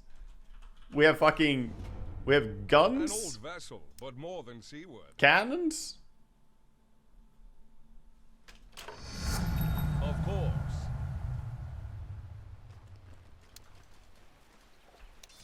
Yo-ho-ho! Oh, it shoots like that. Aye. Dude, that's pretty good. Collision course.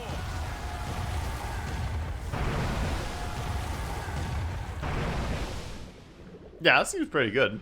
Also, the spell AoE, we didn't get to that yet, but spell AoE increase should be interesting. Doesn't that potentially mean that you have some Giga Torrent? It's not yet. Yeah, you don't have Torrent Storm anymore. They removed that. Enough. Collision call. Also, don't these cannonballs get affected by this? So they can only be hit by one, but let me see. Set my jib. Ramming speed. Dude! Blood. And here come the sharks. Yo ho ho! Now that was a failed boat. Ramming speed. Kunkka Bullet Hell lives another day. It does. I go. Nasty blows. As you wish. Do.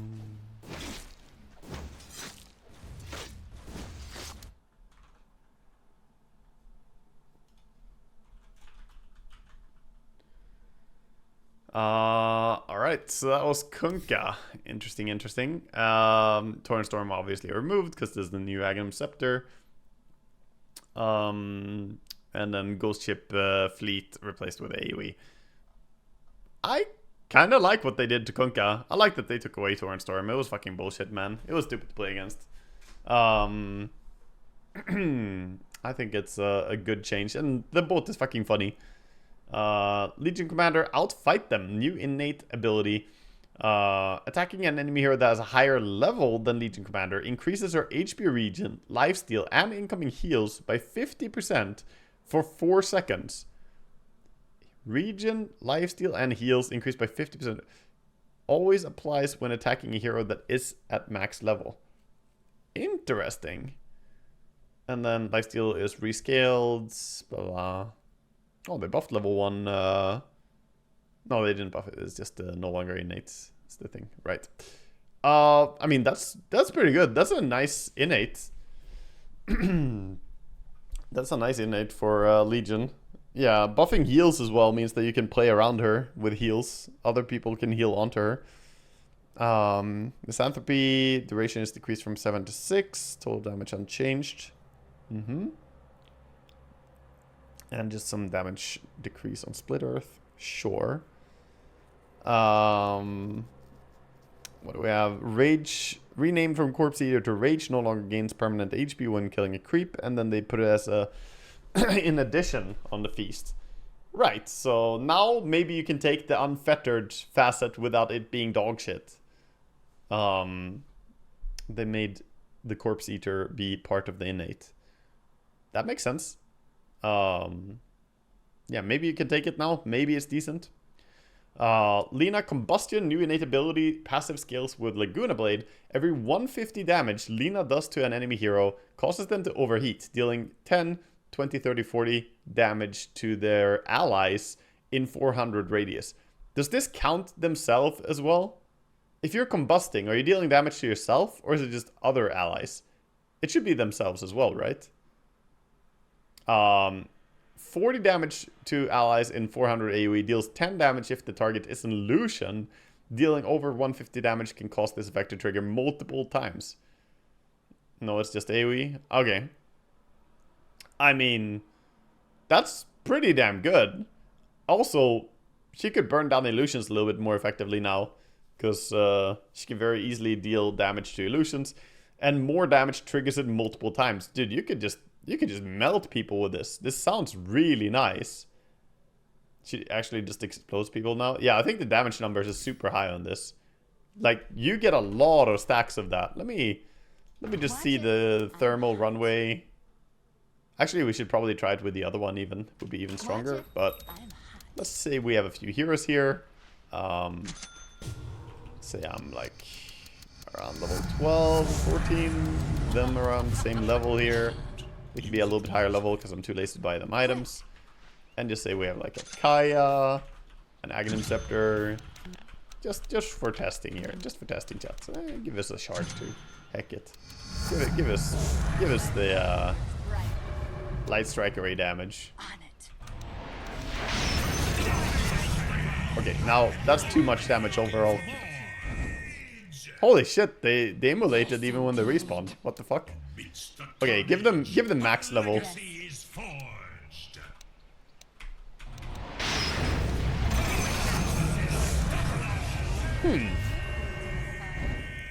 Okay.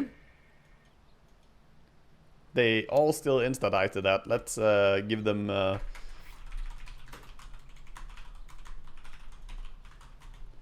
We're not even getting to see it properly here.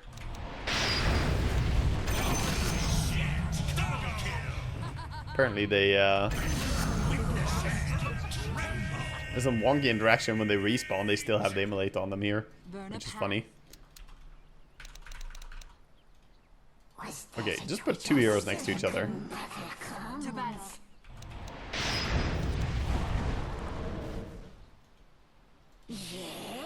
Okay, so the damage is coming in as a burst. Causing this effect can trigger multiple times, so a single instance. Right. I thought for some reason it was going to be like over time. Oh, yeah. But it's an immediate thing. You're on the wrong facet, sir. Yeah, I know the other one would do more damage. Yeah, I know. I said that immediately. But I also thought that the way that I read it, I thought that it was going to be as an overtime thing, but it's not. It's instantaneous. The damage that it deals. I go like the blazes. Yeah, also, it should work on any damage we deal, right? It's, it was not specifically spell damage. Like the legends of old. Every 150 damage that Lina does to a hero causes them to overheat. Yeah, so... Okay, dude. Yeah, this seems extremely good. It's actually much better for right-click Lina. I think it's just good in general. I don't know if it's better, but I think it's just good in general. Like, look at that AoE damage. What the fuck, dude? And then for some reason they die when they respawn. Ranged Battle Fury. Yeah, but it's only for heroes, so it's not gonna, like, be a ranged Battle Fury for farming. But in a way.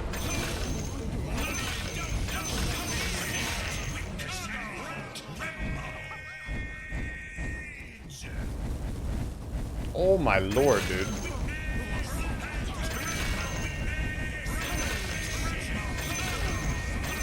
Yeah, this seems very strong, I'm gonna be honest.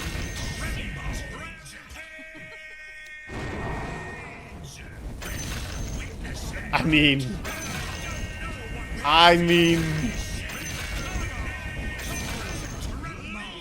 Yeah, that's very strong. That's very, very, very strong. Combustion is a crazy innate. There's no way this is balanced. This seems crazy. No longer an innate, sure. When an enemy has no mana remaining, the slow for mana drain deals is increased by an additional 15%. Cool, so you can get stuck. Lone Druids, Unbearable now also increases the attack distance threshold between Lone Druid and the Spirit Bear by 500. Seems like a nice addition. Bare Necessities, new facet. Lone Druid can only use 3 slots of his inventory, but gets 50, 60, 70, or 80% bonus passive stats from them. Skills with True Form. Bonus applied to following stats: Strength, Agi, Int, Health, Mana Evasion, Attack Speed, Bonus Damage, Health Regen, Health and Mana Regen. Huh. The Bare Necessities, huh? Yeah. Doesn't work with Rapier before you get excited. Okay. It seems like it should, though. It does not work with armor, notably here, right? Sounds very OP for the bear build, no? I don't know if you do take that still. Like, I don't know. Now you have 3 facets to choose between. Obviously, you have the bear with me, the shared stuff. Unbearable, True Form transforms to Spirit Bear instead of Lone Druid. I mean, this one nobody has been taking. Everyone ignores this shit. Everyone has completely skipped this thing. It's been terrible. I don't know if it's better now that it has 500 increased leash. Maybe it's decent. Bear with me is what people usually take. And I think this is just better. Shared armor increases damage dealt by either the Spirit Bear or the Lone Druid will heal the other. I think that is so key. That allows you to take Roche. It does a fuck ton of things. And then True Form. Wait, is True Form different here? Why is the true form listed here? Don't you have the same true form here? I don't know. I'm confused. This doesn't give you a different true form, does it?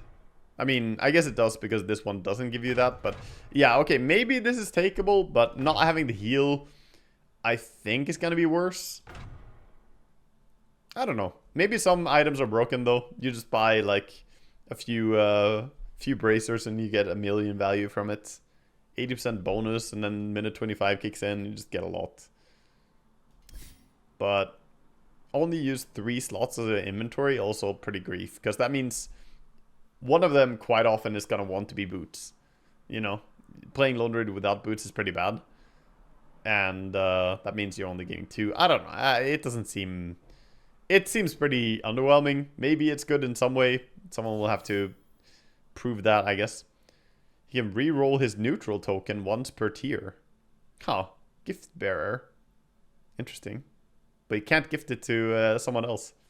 Just between him and his thingy. You got 6 backpack slots though. You do. Yeah, big backpack. Very nice. Summon Spirit Bearer. Spirit Bearer can no longer equip its own neutral items. Now copy. Oh! Copies and shares a cooldown with Lone Druid and currently equipped. Interesting. So he gets it and they get it. That is curious.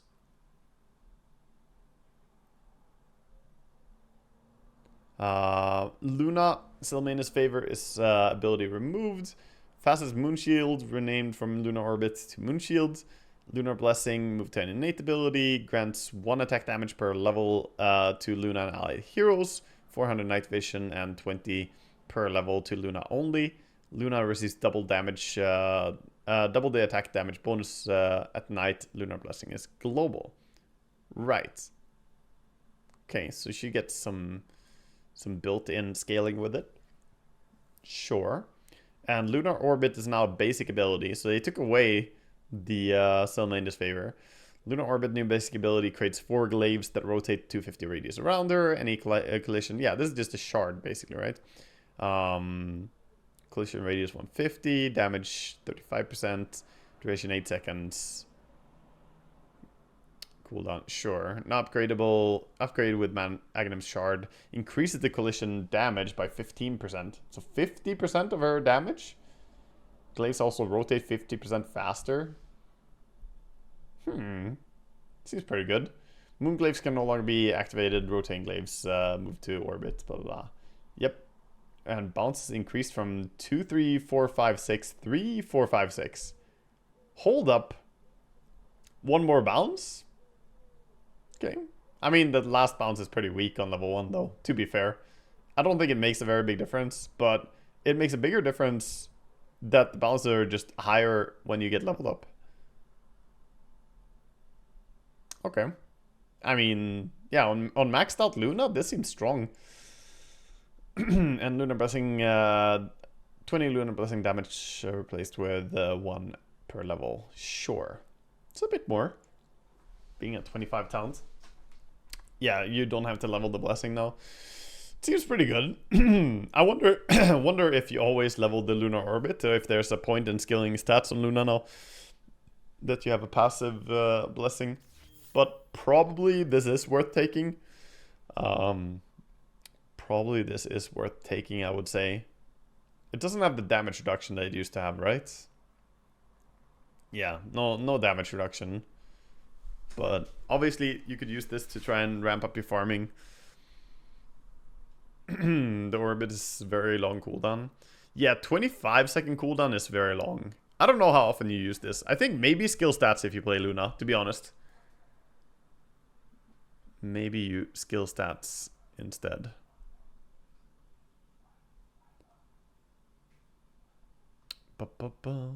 And then Lycan, new facet, Alpha Wolves. This one I also did skip through and read earlier last night.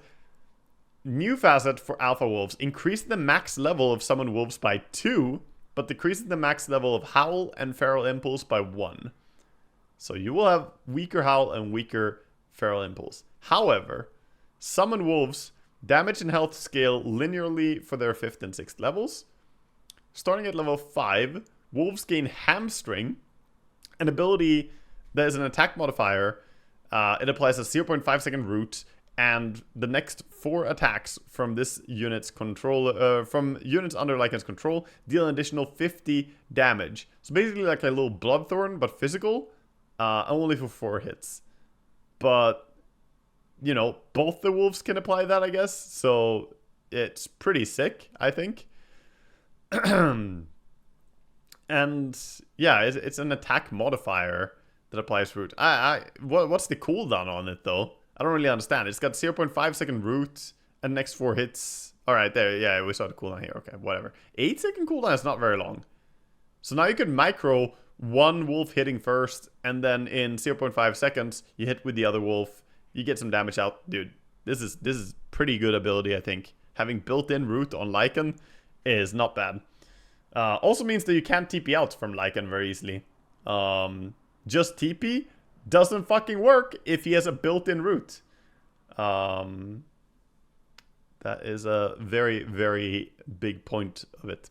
Starting at level 6, they gain Hightail, which is an activatable ability. Wolves gain a burst of energy, gaining hasted, hasted and phased movement, 100% evasion, and 20 attack speed for 8 seconds. Cooldown 50 seconds. Yeah, that seems good. That seems pretty good. Wonder if resummoning would reset the cooldown. That's a good question, yeah.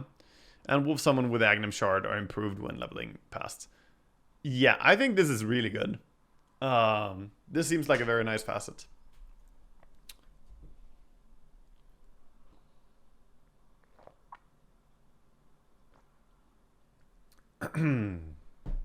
Wolves do not crit though.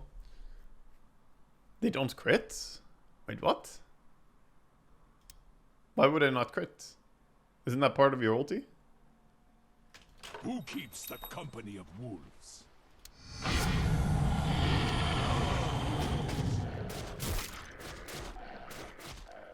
All right, they don't get it. Yeah, true.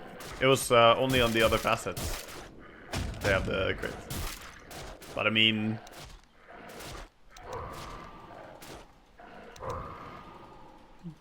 woo. Okay, so if I resummon them, do they have Hightail ready or is it on cooldown? Let me see. Oh boy, you can chain stun people or chain root people, and yeah, you can Hightail again. Okay, dude.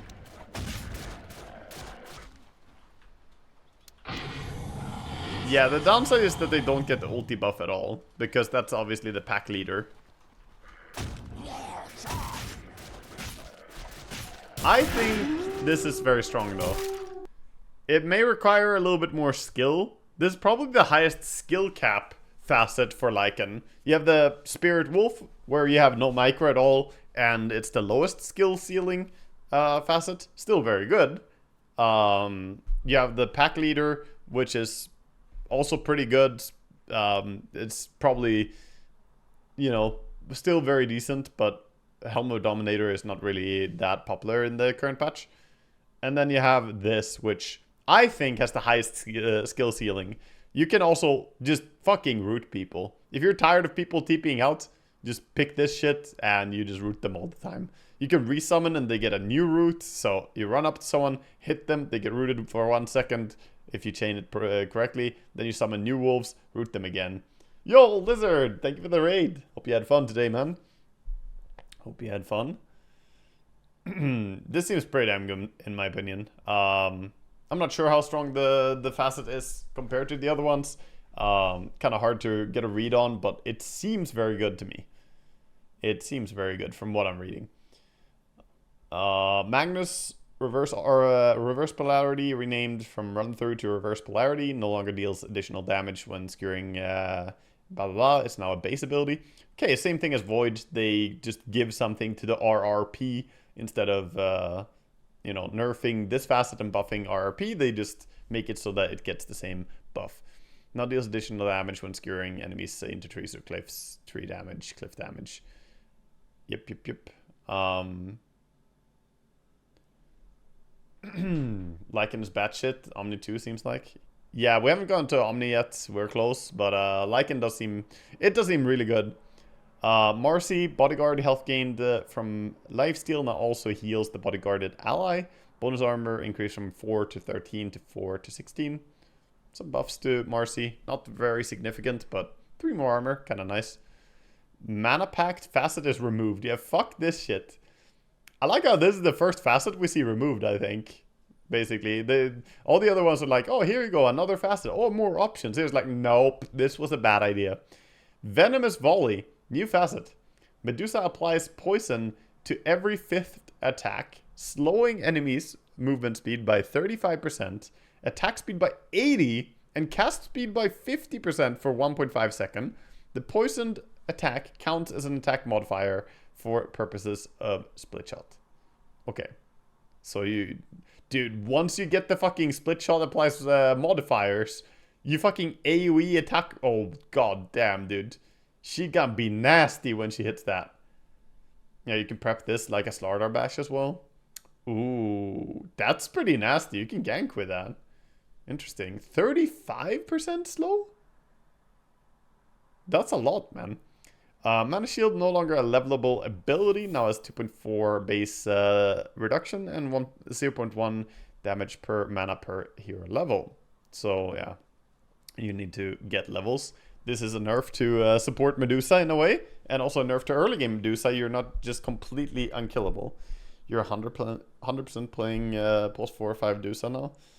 Yeah, probably pretty good with this. 35% slow, attack speed slow, and cast speed slow is... I mean, that's kind of gross. But Mystic Snake no longer slows movement speed or turn rate. Hold up. She doesn't have the slow in the Mystic Snake. And longer cooldown on it. Gorgon's Grasp fires a volley of arrows into the sky that lands in 3 groups in a line, with each grouping larger than the previous. Enemies struck by a grouping of arrows take 30 to 150 physical damage and are rooted. Can't turn and take 100 physical damage per second for 0.8 to 2 seconds. Initial radius 150, radius growth 50, cast range 6.5. And then mana cost and cooldown. This seems very strong. Medusa basically having a way to stop people from TPing out. Also a way to catch people. Seems pretty damn good for her. And if you get enough attack speed on Medusa, you can pretty continuously slow people. A Skadi Dusa hitting you is just... you can't move. Yeah, let me try this thing. Let me just look at the volleys. Can you overlap them? Like, how does it work?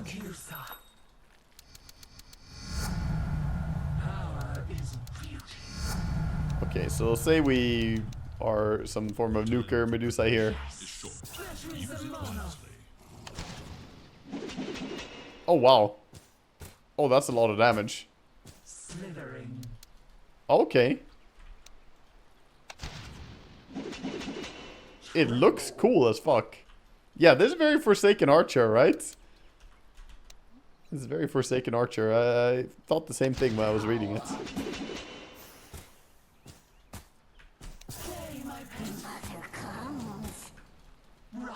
Just played it. It gives Medusa some early game power in teamfights and some strong end game. It just seems good overall. This just seems like a very, very nice ability.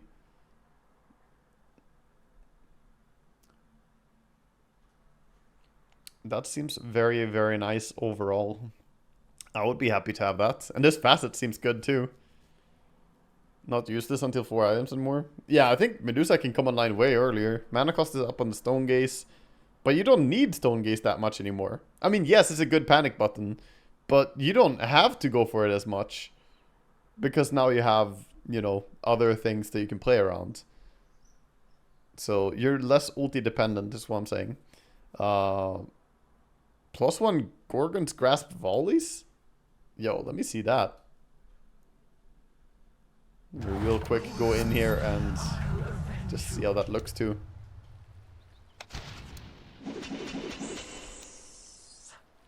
It's kind of awkward because it doesn't really shoot much further away. It now lands closer to you because your cast range isn't that big, but it's very nice AoE.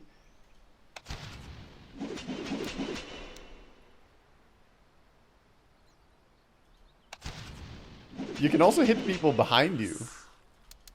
Interesting.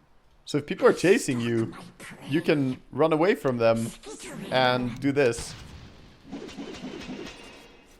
Try Bloodstone. Obviously we gotta try Bloodstone. More AoE. More AoE. Let's go. Fucking enormous.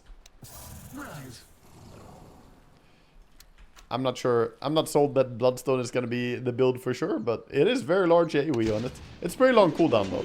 This is not really spammable in a fight. It's 21-second cooldown. This is more like you use it once, maybe twice in a fight. This is not really like, oh my god. It's like Split Earth, you know? Like, let's treat it like Split Earth. It's more just a nice tool. It is really nice though. I will give it that. Yeah, Rubik will be happy to steal it. Rubik with this shit? Holy, yeah, it's good on him. Because he has more cast range. He has more damage. He's just better than you. Yeah. Yeah, this is a crazy good Rubik steal, actually. Probably the best steal he can get from Medusa, for sure. Yeah, because he has the built-in CDR. Yeah, that's very strong. It's a good ability. 40 mana cost on level 1 also seems very low. So seems like a pretty nice level 1 ability to have 1 point in. Mirana, base damage increased by 3, base strength is reduced, and strength gain is increased. Okay. And then finally the talents, leap attack speed. Base damage is nice, but you do lose something from the -2 here. Not much though, so you get a bit of extra damage. Maybe core Mirana is more being pushed by this. You can never steal it because of split shots. Yeah, against a good Medusa, sure. But it's probably possible to steal it. I mean, you could say the Rubik should never be able to steal a lot of things, but yet we've all been there seeing a Rubik have fucking Phoenix ulti somehow, Brewmaster split somehow, Ravage somehow, you know. Rubik can steal stuff. You can try as you may. Even fucking Mars spears get stolen regularly, and Mars has an instant toggle.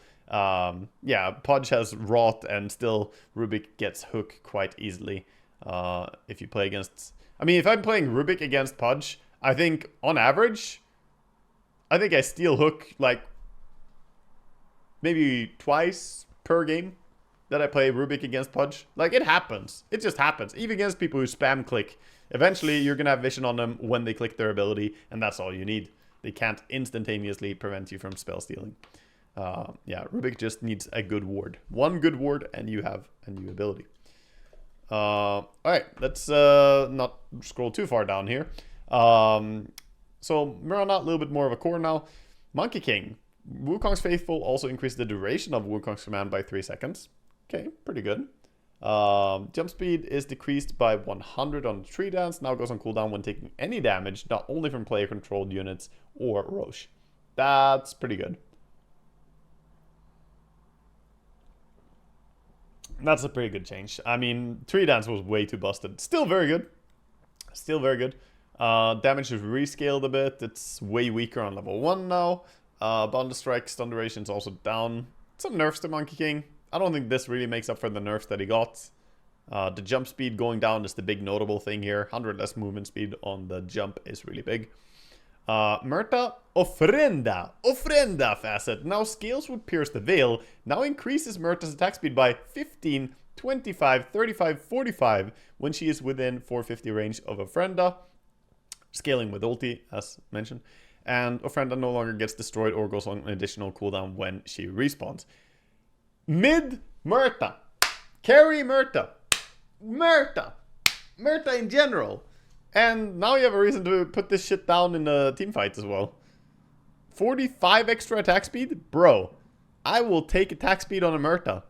This means we're even better at taking Roche now as well. You can pop over to Roche, put this, just kill it.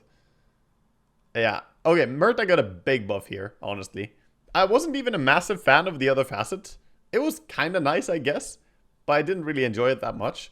But 15 more attack speed? The enemy has no way to remove the Ofrenda, right? They have no way to interact with it. So if you just put this shit down on mid lane, you just have 15 attack speed. Free fucking gloves of haste, basically.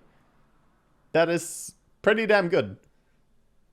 It is very small AoE though, it's only 450 radius, but if you're a mid laner, you know where you're gonna be. That's where I think carry, it's a little bit less impactful, because it's hard to play in that exact area. But now you can definitely use this, and maybe you can, yeah, maybe you can do some aggressive buybacks with this, you know, some Weaver-esque buybacks. Obviously you could do that before as well, but people didn't really think about using it during team fights because you had no reason to use it during team fights. Now you do. I like it. I like it. I think this is a very, very, very strong thing for mid lane. I'm excited to play mid-Murta. Out of all the things I've been reading, this is actually one of the things I look forward to the most. I know it's not super exciting to some people perhaps, but it just makes her way stronger as a laner. Alright, let's keep going. Naga Siren Deluge now also caps the enemy's movement speed to 225. Duration is down from 5 to 3, and status resistance reduction is increased from 20 to 35%. They really want the Deluge to be a thing. Caps the enemy movement speed to 225 for 3 seconds. Interesting. Yeah, that might be good. Caps the movement speed. It's still dispellable, so I mean you can get rid of it. Trying to buff one of the most dogshit facets. It is, yeah, it has been extremely bad. But I mean, 35% status resistance. You pop Deluge and then you pop an ensnare on them. They're ensnared for 35% longer. That's a long duration ensnare. And also, capping movement speed is pretty strong. I mean, it's great against Darkseer early on. Some fucking some fucking reason Naga Siren is supposed to be better against Darkseer, where Darkseer usually destroys her. How is it different from regular slow abilities? If you're slowed, but then you use like an ulti, then you just fucking out of there. Or if you're slowed and then you have just a lot of movement speed items, you're still out of there. This caps your movement speed. That means you cannot go faster. It's literally a speed limit. So it puts a hard limit to your speed at 225. Yeah, it's like, yeah, exactly like Tidehunter Shard. But it's only 3-second duration, but it's also only 7-second cooldown, so you can apply this a lot. Does it pierce debuff immunity? It does not. It also can be dispelled, so, you know, you can get rid of it. But yeah, 35%, this makes ensnare like a 7-second ensnare. This is still garbage in lane. I don't know, I think they should try an alternative facet around the heals to make her a viable support. I don't think this is garbage in lane. I mean, if you want to play support Naga, yeah, it's not fantastic for laning, but after lane, it becomes pretty nasty, I think. It's really, really strong. I mean, paired up with literally anything, 35% status resistance reduction is gonna be nasty. Yeah, doesn't Wind Ranger also have a minimum of 250? How does that work? Is it 250? I thought it was also I feel the winds rising. Oh my god. Oh my god. Well, what do we do? It's illegal. Alright, I have to know. How fast does she go? Does she abide by the speed limit, or does Naga abide by her? She can't go faster than 225, but she also can't go slower than 240. So what will happen? Find out on this episode of Dragon Ball. The sea calls. Yeah, this is some divide by zero shit. Am I gonna cause a fucking hole in the universe? In 225 speed limit, bitch! Oh my god, it says her movement speed cannot be lower than 240, but it can! It can! Come on. It can. She gets a fucking speed cap. If you can't go faster than that, you can't go faster than that. Now that is a counter. No other hero in the entire game can slow Windrunner as much as Naga support can slow Windrunner. Am I selling you on the support Naga? You can slow the Windrunner illegally much. You just tell her, no, no, no, too fast. Yeah, your can't is better than her can't, indeed. Yeah, some can'ts are just stronger than other can'ts. Have to get close to her first. Or get an illusion close to her. You don't have to get close to her. And that's what end snare is for. Or song. Or anything. You can definitely get closer. Ironwood Treants now also increases the Treant's vision. Daytime vision from 500 to 1200. Nighttime vision from 500 to 800. Now requires a single tree to be selected to cast.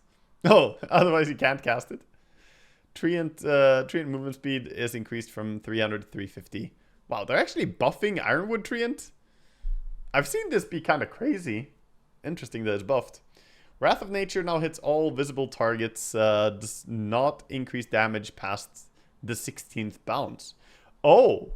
Wait, what? It doesn't have a limit anymore? Huh? It hits all visible targets. It doesn't have a limit. It just keeps fucking going. Yo, that's huge. That's actually huge, no? Aghanim Scepter minimum or maximum entangle duration is decreased from 2 to 3.8 to 1.5 to 3 seconds. Okay, so a little bit of a nerf to Aghanims. Curse of Old Growth now uses the same treant multiplier as the Spirit of the Forest when calculating damage from treants. Cool. Yeah, I mean, that seems really good. Yeah, you just fucking ward. Oh, dude, Treant, Nature's Prophet and Treant combo. Holy shit, can you imagine if you get to put Aghanims as Treants and then Nature's Prophet just presses ulti? That is pretty funny.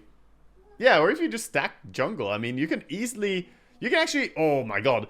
You know what the strat is? Stack your Ancients, use your ulti on the Ancients, it goes up to the 16th bounce damage value, then bounces on everything else on the map, dealing damage to them.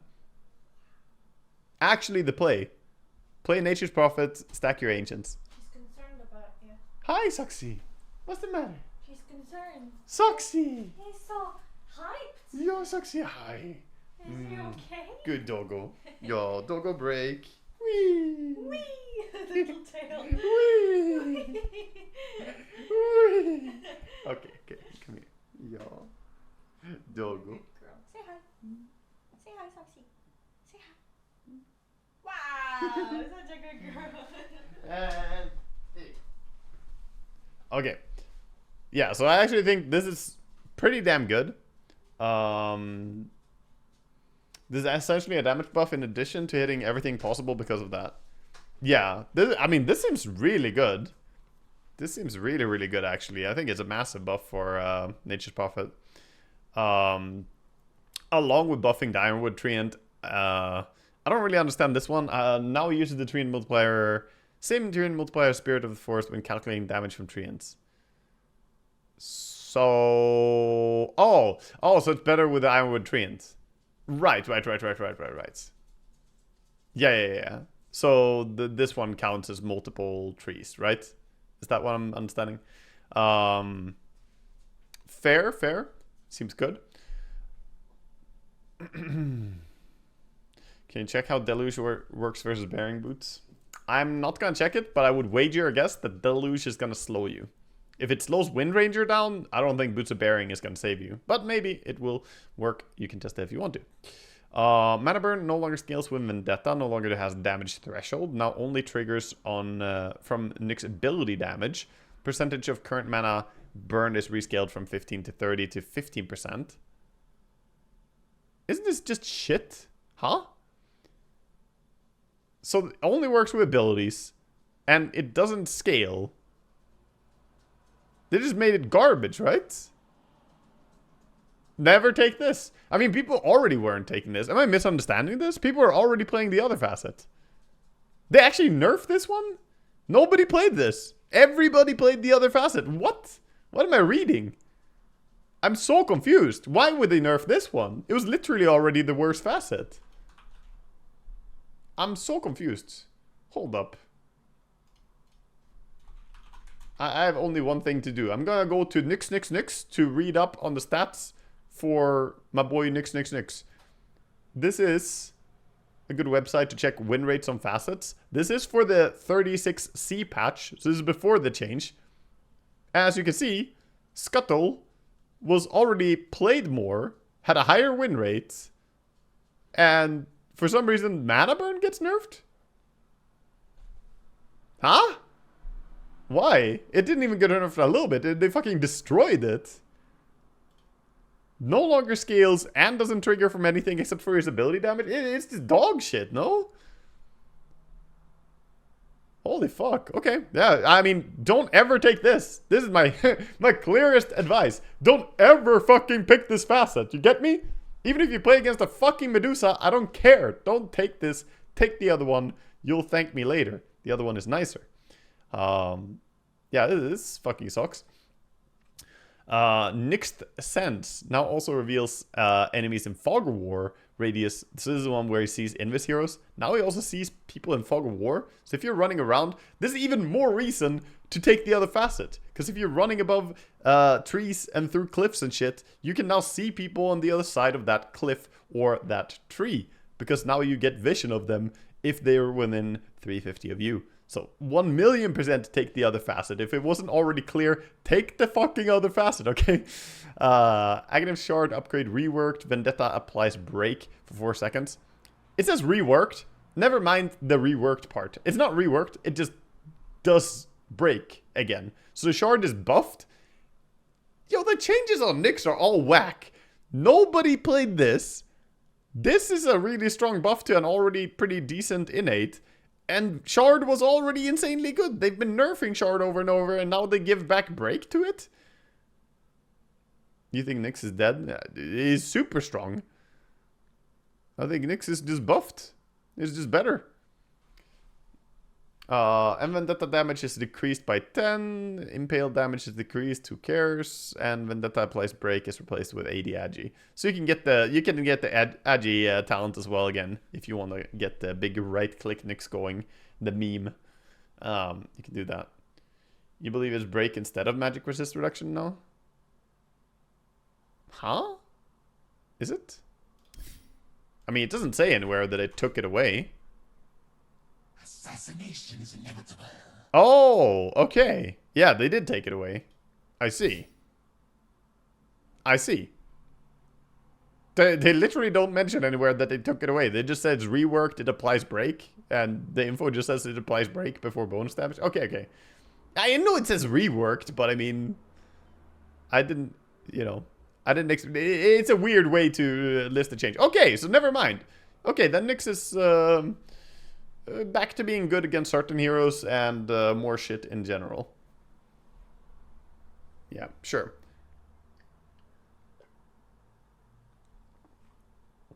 The mana region per strength is decreased from 0.03 to 0.02. Sad day to be a dumb luck. Sad day, sad day.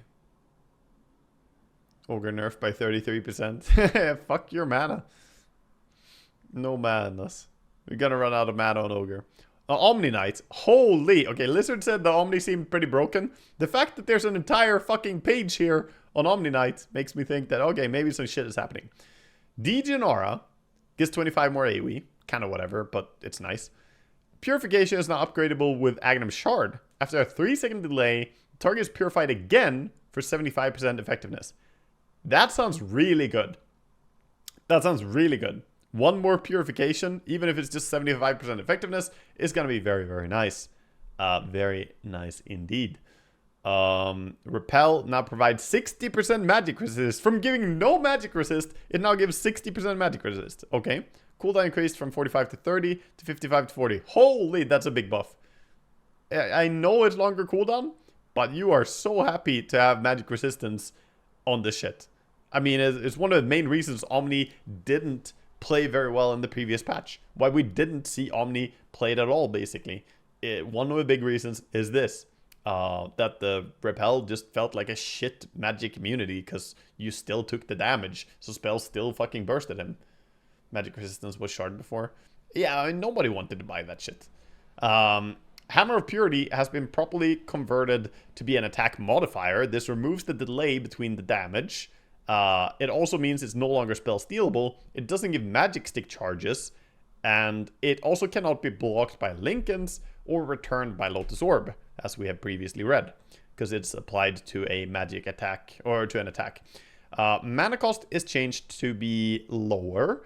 The cooldown is back to being 4 seconds. Damage is decreased from 130 to 110, but I mean 4-second cooldown instead of 10. And bonus base damage is decreased from 55 to 130 to 55 to 100. Dude, this is a huge buff to Hammer of Purity. Right click Omni is back. With this shit, this is definitely nice. Guardian Angel changed from unit target ability to point target ability. Now applies Guardian Angel to all allied units in a 400 radius. Thank you, Lost Bra, for the sub. Thank you, man. No longer has 2 charges. Cast range is decreased from 900 to 600. But since you have AoE, you actually gain range. Because it's 400 radius. Actually, you lose some range, but it's fine. You lose 100 range, but since you have AoE, it's still fine. Cooldown is increased from 70 to 50 to 110 to 90. Okay. And then mana cost is also increased. Aghanim Scepter upgrade rework now provides global cast range, increased radius, and allows it to affect buildings. Also applies amplified health regen and incoming heals by 100% for the duration. Scepter radius 700. Holy shit, it's huge. It's like a Dawnbreaker ulti. Yeah, that's pretty big. Blink Q, auto attack, harpoon for the second Q hit. Holy. Yeah, it seems pretty nice. Seems pretty nice. And then 10 talent, the base damage is decreased. Fair, fair. Purification cooldown is replaced with 1 second more Guardian Angel. More for the hard support build. 15 Guardian Angel charge restore is instead CDR. Again for the hard support approach. And minus 3 second purification cooldown. Oh, so you can have 1 second cooldown on this shit at level 20. Bam! Bam! Bam! Bam! Okay. Yeah, that's gonna hurt. It's gonna hurt. That is... Oh, wait, it's purification. I thought it was hammer purity. Sorry. They're both so pure. Okay, it's this shit. Well, it's sort of the same effect. Because you can have Aghanim Shard with a 3 second thingy. And then you have 4 second cool... Or 3 second cooldown reduction. So you have 9. So you're gonna have a heal coming in. And then a heal coming in. And then in 6 seconds you have another heal coming in. And then 3 seconds after another heal coming in. You can spam the purifications. Okay. I mean, that's pretty good. That's pretty good, actually. I wish that there was a Hammer of Purity CDR, though. That makes me a little bit sad for the Hammer. You can't go full Hammer build with him. I actually think support Omni might be stronger than the core Omni with all the changes. But core Omni also looking kind of interesting. So, I like it. Good changes to Omni. Definitely make him a lot stronger. Yeah, if you have the Guardian Angel, you heal so much now, dude. If you have the Aghanim Scepter. It's crazy. OD level 15 talent, Astral Imprisonment cast range is up by 25, and the orb damage is down by, okay, whatever, dude, nobody cares. Literally nobody cares. This is kind of nice, but it's 25. Pango gets minus 25 on his damage on the roll on level 1, same damage on level 2, and then 25 more on level 3. So overall a Pango nerf. It does mean that his ulti is gonna hurt a lot later on, though. It already was very strong in late game because it's based on his total attack damage now, 100% as well. So getting hit by a car in late game is going to hurt more, but the early game car is a little bit weaker. Which is good. And then more cooldown reduction on his other talents. The 25 talent might actually be better now. People usually take Rolling Thunder, but Swashbuckle might be better now. PA Blur now disjoints projectiles, and cast time is decreased. Keep in mind... Blur, or her evasion went from being not breakable to now breakable. So PA took a big nerf in this patch, being breakable. But being able to disjoint projectiles with Blur is pretty good. Cast time is pretty long, but Yeah, you can definitely disjoint a lot of projectiles with this, especially if you anticipate the attack and like start casting it before the attack is in the air. Pretty good. Pretty good shit. PL, bonus damage from divergence is decreased. That makes sense. It was way too busted. Illusory armaments. Items that grant bonus damage instead grant base damage for 65% of the original bonus damage amount. So PL just says, fuck it. Rapier, that's for supports. Or for supports for illusions. Yep. Okay. Rapier PL, dude. PL Rapier rush time. I mean, it's actually gonna increase his damage on the illusions by a lot. Yeah, Rapier plus Vlad Venge. Dude, yeah, Vengeful together with him. There's gonna be some nice stuff. Avenge coming in with the damage buff. Glass cannon build. This just seems nice though. Like even just buying Nullifier. Nullifier, Daedalus. I could totally see Daedalus being nice, but you know, if you're a support player out there, you'll probably hate the fact that PLs now want to buy Nullifier. Because it's a base damage item. Sure, only 65% of it, but it's pretty fucking good for him. Bugged PL gets no damage from bonus damage. Is it bugged? Let me test. Isn't 65% base damage weaker? Not when you're PL. I mean, on your main hero, yes. But on your illusions, no. Yeah, you're getting the damage. It only says items, venge buff may not work. Oh, true, yeah, true. Yeah, bonus damage from abilities won't work. It's only items. Why? How does that work? Okay, so the reason it's stronger is because illusions don't use bonus damage in Dota. If you have a hero by a bunch of rapiers, normally in Dota, that means that they will not have that damage for their illusions, because it's not base damage. But as you can see, we only have base damage. There's no green damage. A way to describe it is that the green damage doesn't work on illusions. But we don't have any green damage here. It's all white damage. Which means, if we get max level here, and we start hitting, the illusions are gonna hit for a lot of damage.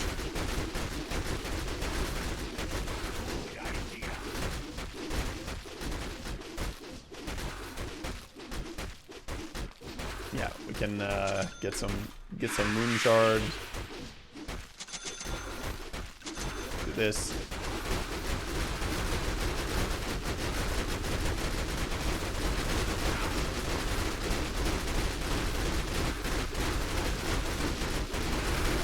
It does say that they're hitting for 29. Let me test here. What if I get rid of these? You guys stop. Stop. I can't stop them. You can't stop them because I can't control them. That's fucking funny, dude. Without delay.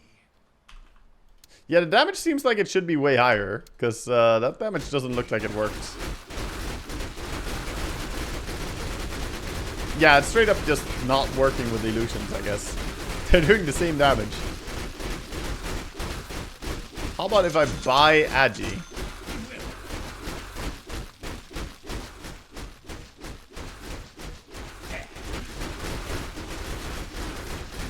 Yeah, now it works.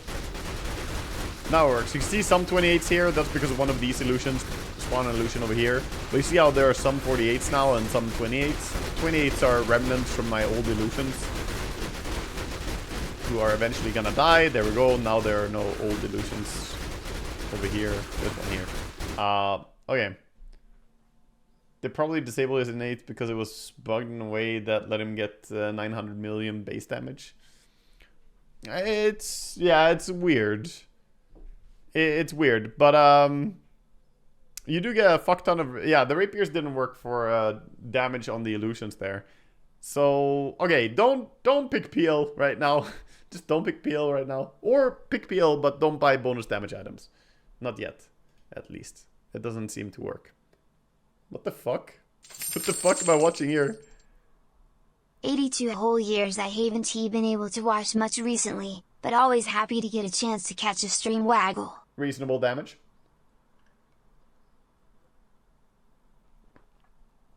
Yeah, I hate it when the enemy carry finished farming and he does 917,685,821 damage per hit.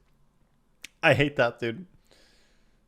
That's, I mean, every game, dude. Every fucking game. Alright, so maybe don't play PL right now. I think they may have disabled it or some shit because something is broken. Some spaghetti code. We can read what theoretically should be the case though. Spirit Lance, illusion damage is reduced. Aghanim Scepter, bonus damage reduced. No longer an innate ability, you have to level it. Juxtapose is also decreased in damage. That seems like a big nerf. 13%, 70%. And juxtapose damage chance replaced with 50%. Okay. All this that we're reading here with juxtapose and the talents, I was gonna say the PL seems kind of buffed with this innate, but now actually I'm not sure. These are big number nerfs, no? 18 to 13% damage. Like, yeah, you would have some bonus damage perhaps. It's because of that innate. Sure, but what's your item build? What are you gonna build on PL? You still probably want a Diffu. You still probably want to buy some other thing. Like, I'm not sure what item build you're gonna do to justify your damage being cut by a third almost here. Daedalus? Yeah, I mean, sure. Yeah, like I said, Daedalus is fine, Nullfire is fine. Those are good items. You can't really go for those as first items, though. They're trash as first items. I'm thinking, what's your build gonna be for a carry PL? What's your build up? The Aghanims is nerfed. Deso? You still want attack speed, but yeah, I mean, Deso is better than it used to be, at least. It's maybe an option for him. In a weird, funny way. Deso and Diffu. Yeah. Faced Battle Fury. Battle Fury? That's cursed, dude. Maybe. I mean, maybe it's actually a Battle Fury builder. I don't know. You get some farm ability and the damage actually does go towards your illusions. Maybe. The thing is, I'm still seeing this nerf be a very, very big percentage. And PL's... Like, I don't really see what item is gonna make it worth nerfing that much. Even if you go Battle Fury, I still think you would rather just be old PL with Diffu and Yasha than a new PL with Battle Fury only. With the old PL having 18% damage and new one having 30%. Even if you could have the Battle Fury or something else. Radiance? Yeah, I don't know. I think overall, I'm gonna say over nerfed. Even though this is pretty nice of an ability. The innate is super nice. But this is kind of over nerfed. Also keep in mind that this does reduce damage that you get, right? You say Battle Fury, you're only getting 65% of the damage from that Battle Fury for yourself. You're not getting the full damage. And you care a lot about your damage if you buy something like Battle Fury. I guess a cute thing is that Deso actually grants you more base damage or more damage over time, which will give you more base damage, I guess. Probably. I'm not sure. I'm not sure if the Deso stacks will work for your illusions. Right now, it doesn't work at all. Nothing fucking works with it. So, we'll see how that works. Overall, I would say the hero is nerfed. Also, losing 20% 200 crit damage for 15 illusory armaments damage is a pretty big trade, you know? Obviously, with Daedalus, you're happy to have this. But this was a pretty good talent. Try it. I can't try it. The facet is literally broken. Or the innate is literally broken right now. I just did try it. And the innate doesn't properly work. The illusions don't properly get the damage. So it is currently bugged. As of the moment we speak. Overall, I would say PL is nerfed with these changes. I'm gonna be on the doubter side. I actually don't think the changes are very good. Phoenix Dying Light's radius is decreased. Icarus Dive move slow is decreased as well, but scales to be the same. Yeah, minor nerfs to Phoenix. Very minor. Self bonus movement speed is increased by 1%. Active, blah, blah. Facet rework. Pulverize now provides 20% AoE increase for all items and abilities per hit. I gotta demo this. I have to demo this. This seems very interesting. What if I have a dummy target here? What if I have the pulverized duration talent? And I actually don't think it does extend the duration, but let's get this. Okay, for reference, let's use Shivas. This is the reference Shivas, okay? Remember, it got here.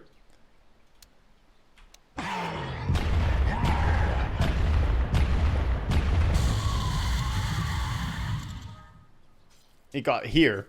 From here. Okay. What if we have refresher? Oh fuck, dude. If he refreshes, it increases twice.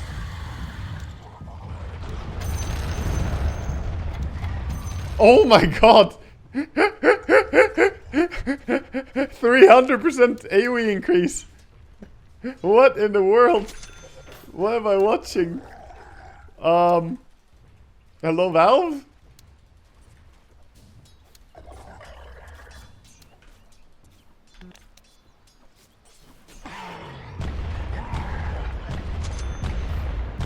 Okay, we pop our refresher. Yes, yes, of course.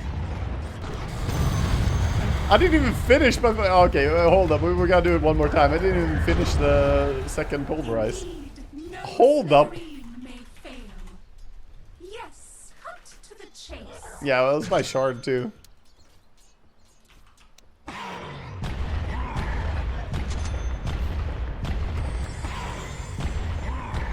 What the fuck in the domain expansion is this?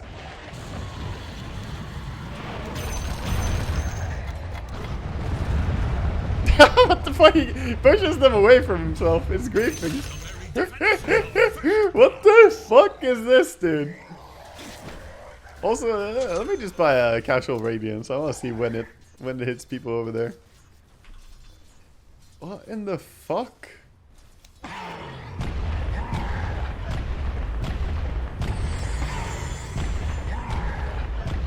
My radiance is reaching over there right now. My radiance has this AoE. What? What?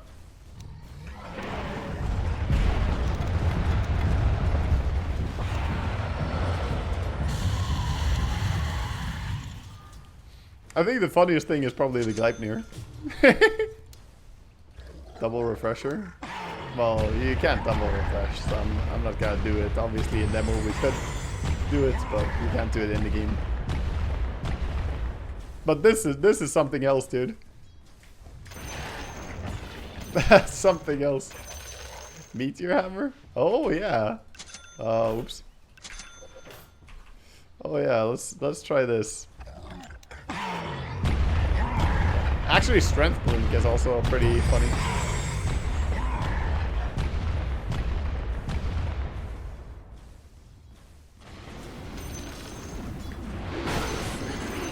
It's thunder over there.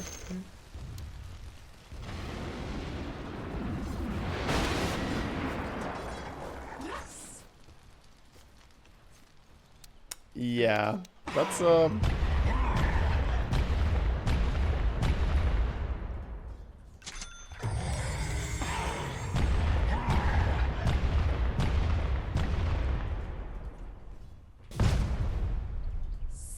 I can't move, Mr. Breakability.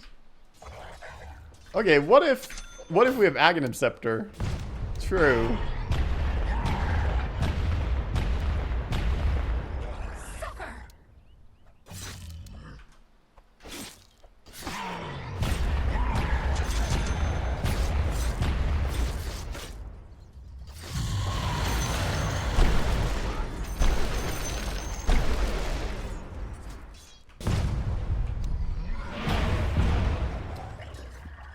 Well, that's an interesting one. The fact that this is even doable is scaring me. I think this facet seems fucking stupid, dude. 20% more AoE for everything for every time they slams. He slams fucking 5 times when he has the 25 talent.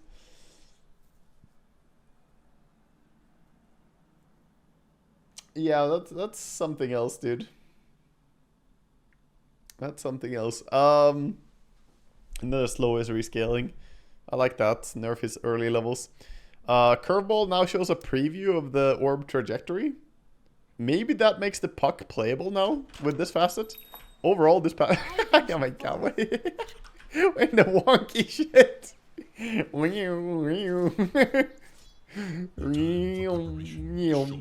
Use it wisely.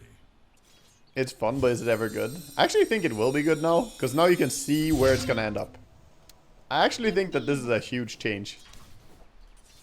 Because you can very precisely say, I want to go to like that tree over there, and you're gonna go to that tree over there. Yeah, I actually think this is a pretty damn good change. You can guarantee that you get into a tree line, for instance. You can bounce it back to your own location. Yes. If you go straight forward, right? You mean like this? Hold up. Where is it exactly? A little bit here. Wait, how is that longer? Yeah, there somewhere, you know, ish. You can go straight back. But I mean, you could do this before as well. It's more so the fact that you know the end point. I actually think this makes the facet pretty playable. It makes the facet pretty good.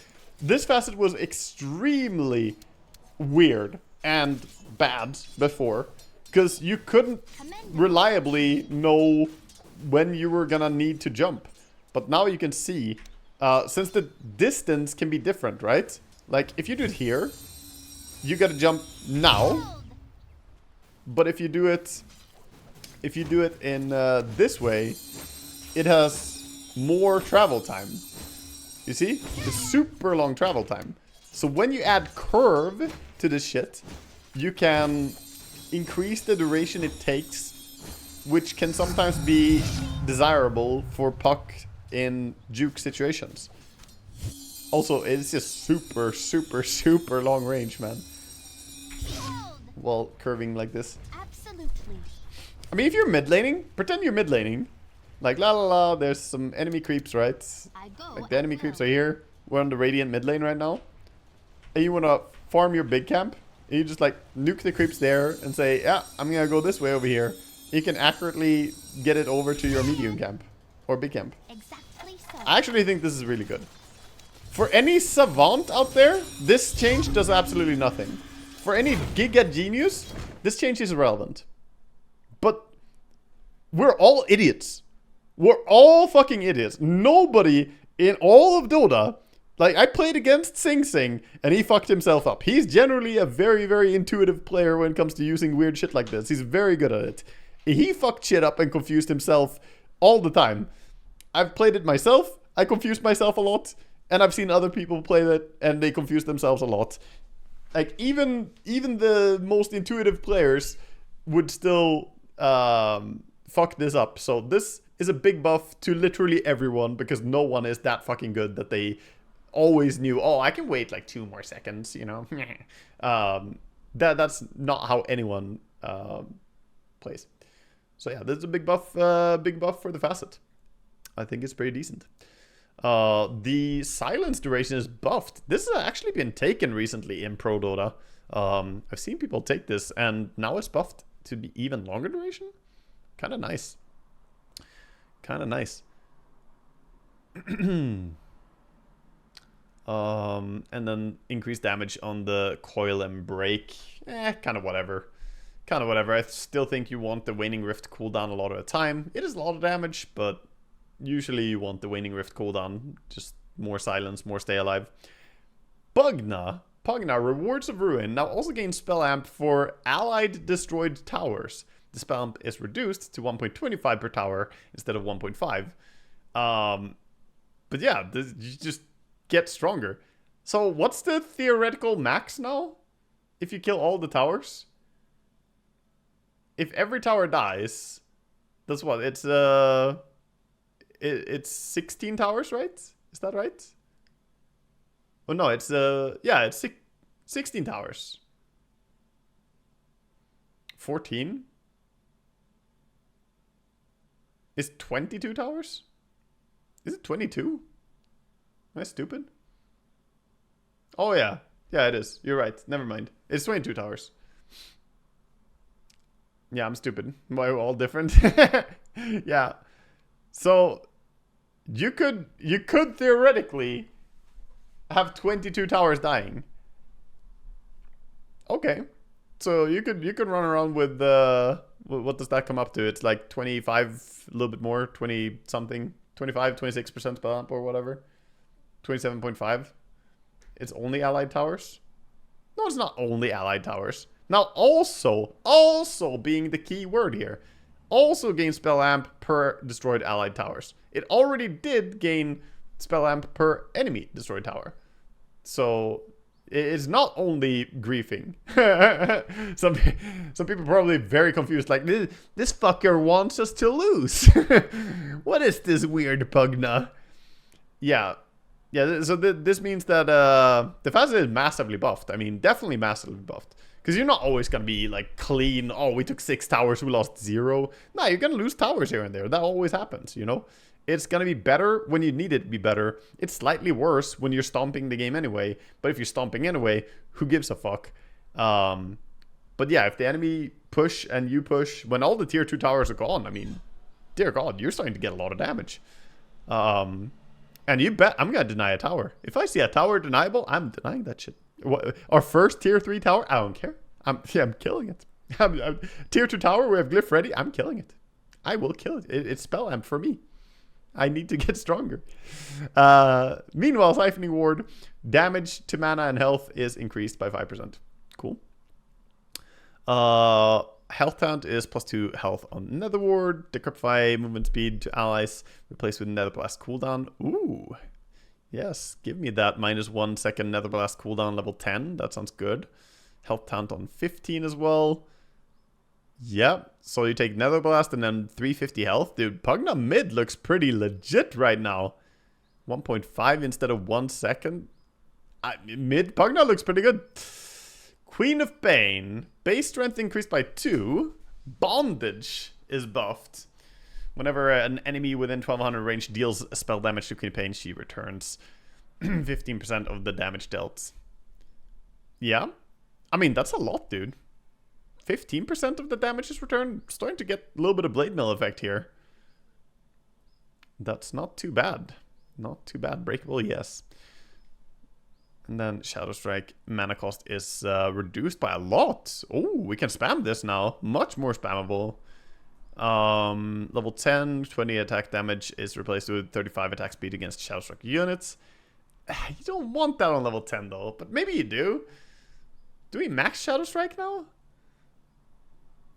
But you're not really... this is weird. And attack speed against Shadow Strike units replaced with 30 damage. Right. I mean, this is a nerf. The talent change is definitely a nerf. The innate is really nice. 2 strength is very, very nice as well. And the Shadow Strike is, you know, kind of nice. It's a decent thing for the lane.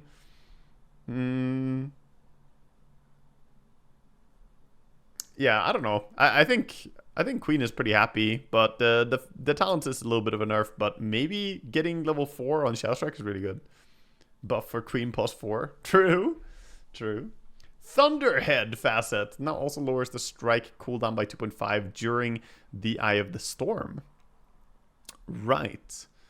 The strike cooldown on the Storm Surge. The strike chance is 2 times as high. Strike cooldown. Interesting.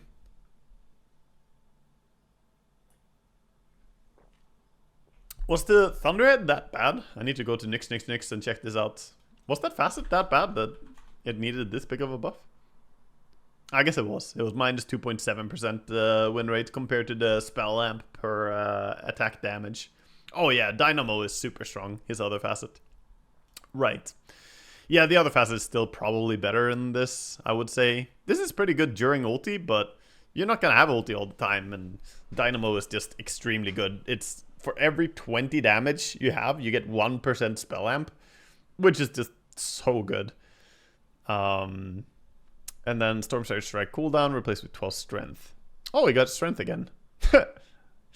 Okay. I mean, it's very good on the hero, so that's also a pretty decent buff for Razor. 12 strength is way better than the Storm Surge. Exterminator agi when attacking non-hero units increased from 4x to 4.5x. They're just doubling down on the Exterminator talent or facet. I am still not sure about this one. I've wanted it to be good. I've, you know, tried thinking about it as though it could be good, but it has been pretty underwhelming when I've seen it.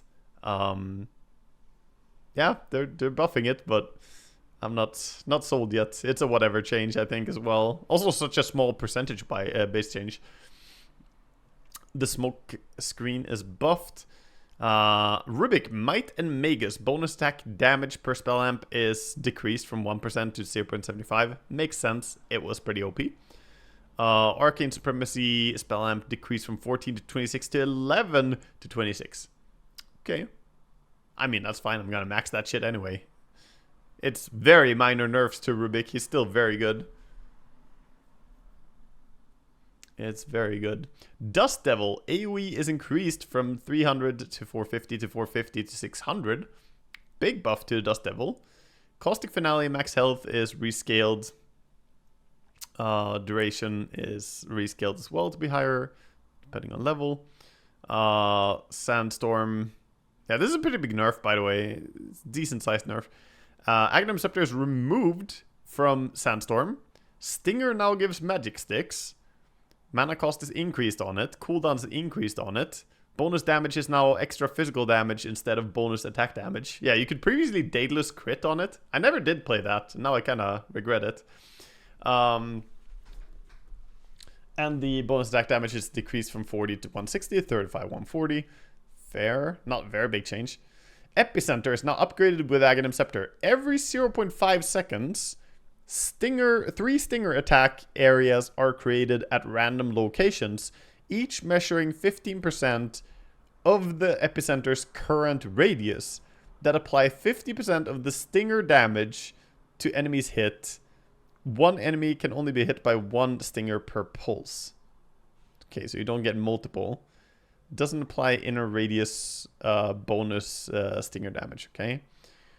And while having both items, Aghanim Shard pulses apply 1 stinger attack from Aghanim Scepter.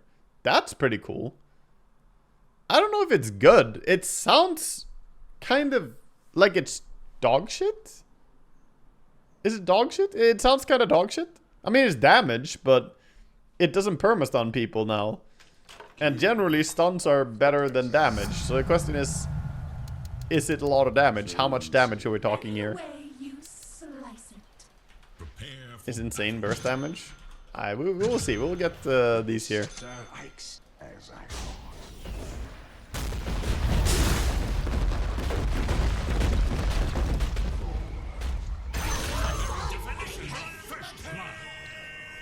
I mean, I'm not super impressed by it. You can crit and proc attack modifiers, which is funny. Oh, because the stinger attack counts as an attack from you? Wait, does it?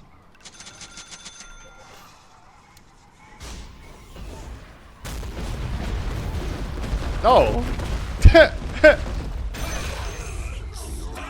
Interesting.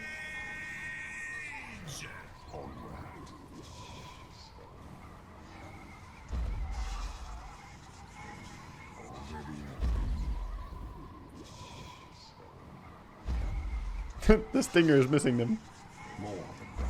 Get him, Stinger! Stop missing!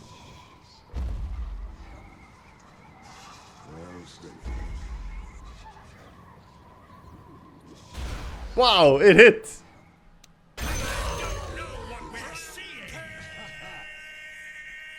Yeah, I mean, I think Bloodstone is still probably very good on Sand King as well. Because AoE increase is gonna increase the AoE of your ulti, which then will increase the AoE of the Stinger attacks as well. And then the Stinger attacks are also gonna have increased AoE, so like you're double tapping into that value.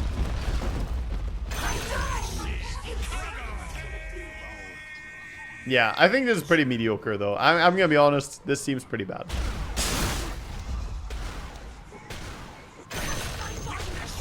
I do think Flown, who I played against recently, who played a carry Sand King against me, I will say that that seems nicer now than before.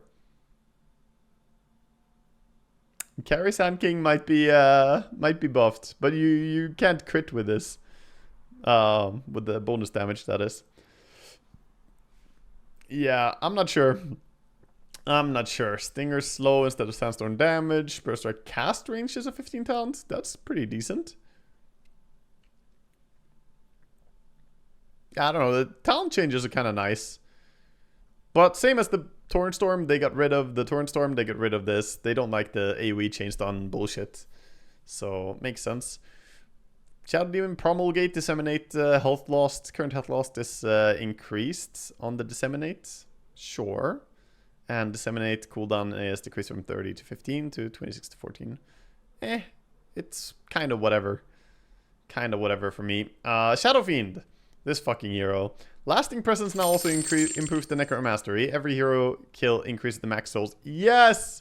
So if he goes for the race facet, he can't increase the Necromastery anymore. Fuck yes. Oh, hello, Mr. Mordecai. How do you feel about the Sand King change? Are you happy? Are you unhappy? It does seem kind of nice to do damage, but, you know, I think the other Aghanims was stronger still overall. This is less bullshit, but maybe it's good. You kind of like it, to be honest. It seems in a fine place. Not OP, not bad. Yeah, maybe. The talent changes are nice for you. And I do think that, you know, some of the stuff, like the Shard plus Aghanims combination, seems very nice to have. I'm not sure. I'm not sure how this is going to put Sand King, but I like it more than the old Aghanims. The old Aghanims was very bullshit to play against. Anyway, back to SF. He got hecking nerfed in that he has to have the Lasting Presence to get the scaling. So if you want the big Necromastery, you have to go for this facet. Hero kills no longer increases by default. Shadow Race stack duration is decreased by 1 second. Yes! Mana cost is increased by 5. Very little. They could increase it to 90 instead of 80, but sure. Requiem of Souls max line width is decreased from 350 to 300. Fear duration per soul hit is decreased as well. And the talents also decreased. Yeah, all of this was too broken. I still think SF is strong even after all this, by the way. I still think he's good. Yeah, fucking keep nerf it. Keep nerfing him. Massive Serpent Ward. I've been a big hater of this facet because I think you just basically lost value for taking it. But now the health is increased from 7.5x to 10x. So you do gain health. Wow. So it is tankier than all the individual ones. Which it should be because it's just clicking one. You're not going to miss a bunch of auto attacks due to multiple hits on the same targets and shit. So it should be tankier. This makes sense. Shackles, Aghanim Scepter, Aghanim Shard, Serpent Ward, Linger duration is increased from 1.5 to 2.5. Makes sense. It was over nerfed. It used to be 4, then they moved it to 1.5, which was unplayable. This is gonna make it possible to kind of farm with them. Shackle duration is replaced with Hex Breaks. Serpent Ward's attack range is increased to 160, and Hex Breaks is replaced with Shackle duration. Yeah, I mean, in some games you can be happy about getting Hex Break earlier, but overall I would say this is a nerf. You would rather have the Shackle duration earlier than later. It is more duration though. So if you look at it from a, you know, when you're level 25 or when you're level 30, it is objectively stronger at that point. I still think it's an overall nerf, but it does kind of help you with some targets, right? If you're playing as Tidehunter or something, you want to be able to do something to him. Hex can now be available with Break earlier, which can be nice. Silencer Permanent Intelligence Steal is decreased from 2 to 1. Aghanim Shard Steal is decreased from 4 to 3. Now also steals intelligence if the unit was debuffed by Silencer, even if out of range. Now the thing is, Silencer has a lot of ways to apply debuffs. His ulti is a debuff, his glaives are a debuff, his last word is a debuff. All of it is just debuffs. Glaives of Wisdom, mana cost is changed from 20 to 14 to 20. So buffing the glaives a little bit, making them kind of usable perhaps in the lane now. That's at least something, because previously I've tried playing Core Silencer. It fucking sucks, man. It's been awful. 14 mana cost, that might make it a little bit more doable to bully people with it in lane. Last word, it's not huge though. Last word damage per silence is increased from 20 to 50 to 30 to 60. Sure, but it's still kind of hard to get multiple silences on people reliably. But sure, the damage per second is, you know, also not that high compared to other sources of damage, like just glaving people. I'm not super impressed by it. Arcane Curse damage is increased from 10 to 15, sure. Level 15, the 20 and 5% damage and slow is replaced with 2 and 1 arcane base or silence duration. Okay, not sure about that still. And Arcane Curse Undispellable is replaced with last word damage and slow. Do I have any silencer spammers? Because I have not touched this hero ever since realizing how fucking shit he is. Anyone who has been playing him actively who can give their take on what they think? What do you think? Is it good? To me, it sounds underwhelming. This sounds underwhelming, but I want to hear it from anybody who's still coping and actually playing silencer. It sounds underwhelming to me.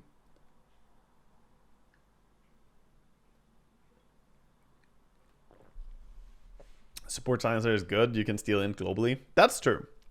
Yeah, that's one thing that stands out. You can steal int globally, but they have to die while debuffed, right?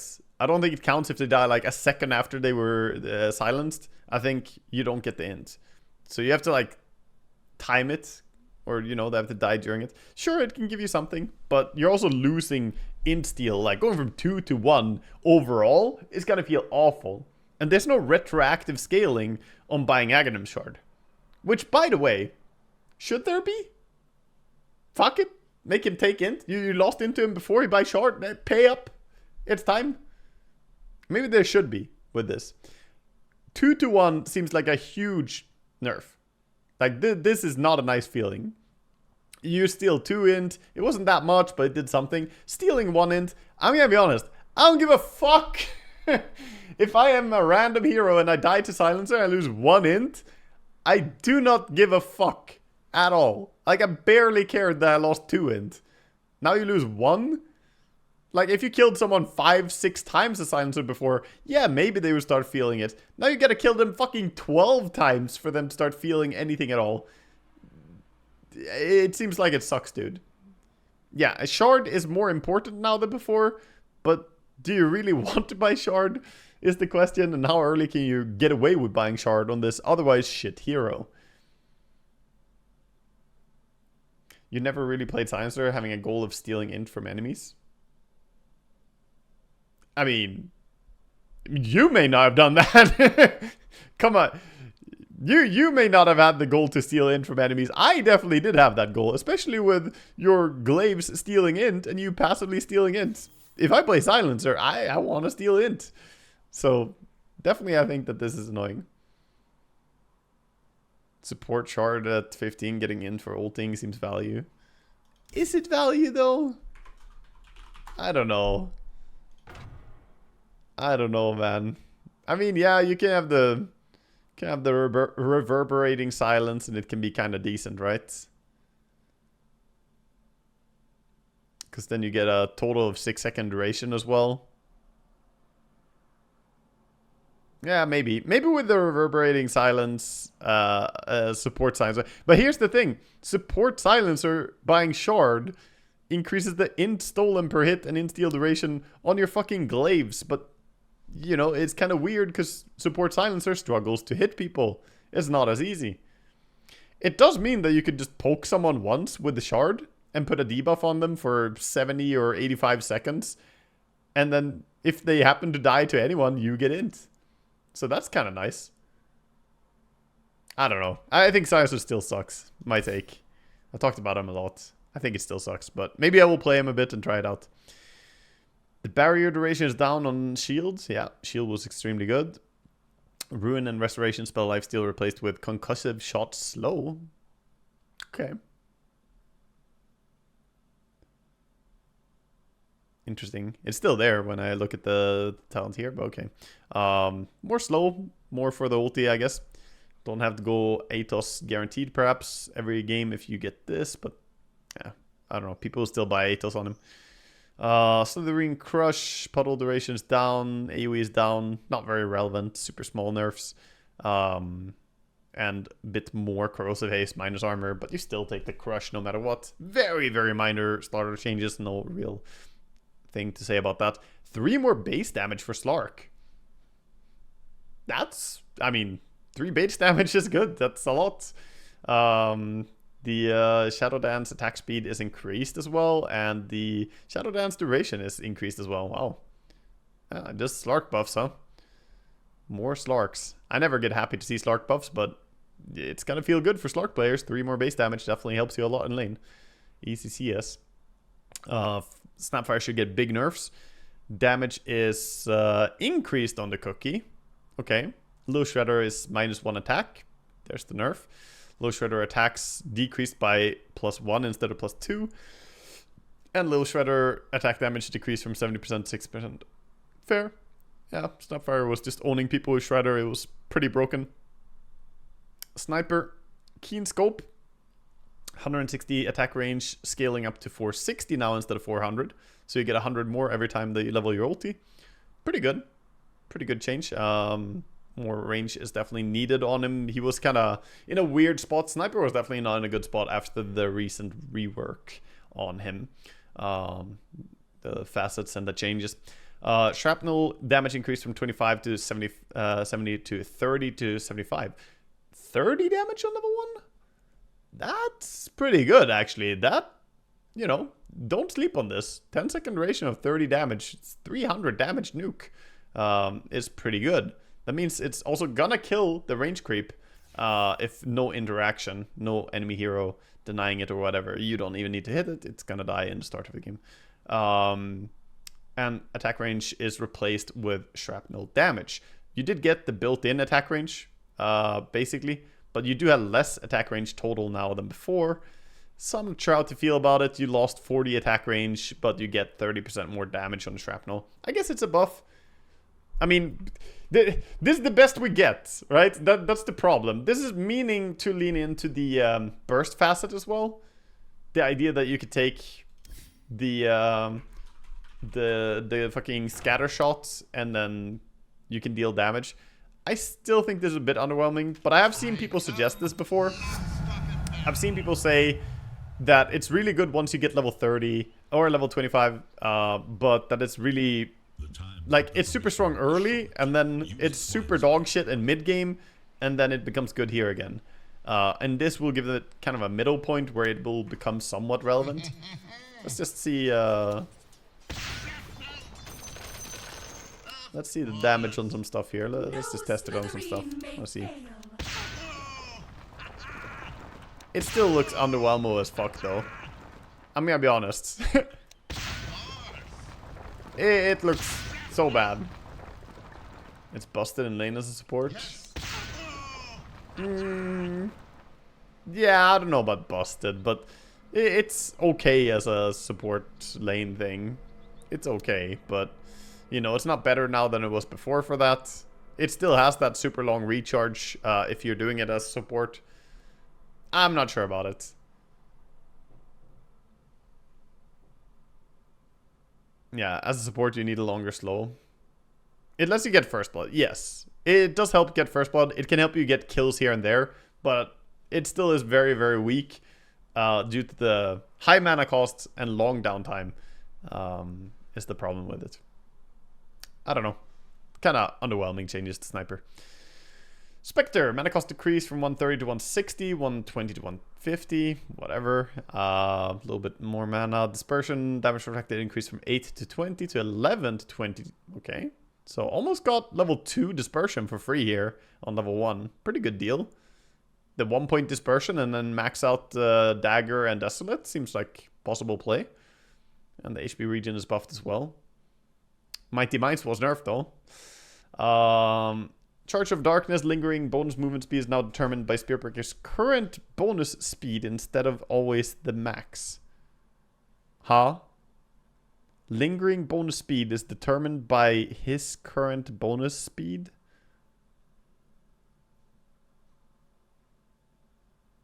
I guess that's because this, right? now gradually ramps up max movement speed, starting at 25% of the bonus speed. Yeah. The other thing didn't make sense otherwise, but okay. So he can't be right next to you, charge you, and then fucking run away. Yeah, now he needs to accelerate up. I like this change. How much does he have to accelerate up? Let me see the impact of this. Oh, Prepare for battle.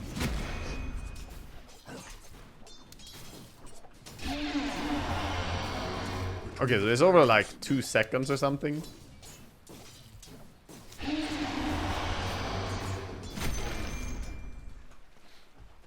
Interesting. Yeah, this is a big nerf. Big nerf to the Spirit Breaker. There was no buff tied to this, right? This is just a nerf. That's good. Fuck Spirit Breaker. I'm trying to map level 1 charge from Fountain. It doesn't keep. It has it still has the maximum movement speed. It just accelerates up to it. Shock Collar, the one that nobody takes. Debuff now grants the next attack of the enemy is redirected onto themselves and triggers the overload charge. Can you imagine? Wait, does this work on crits? Can you make PA crit herself? There's no way. I want to see.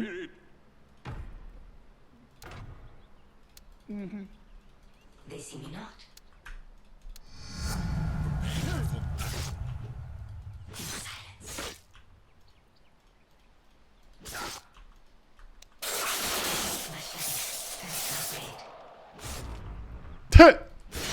What? She did crit. She crits herself. And then she can crit you too. What the fuck? It does work.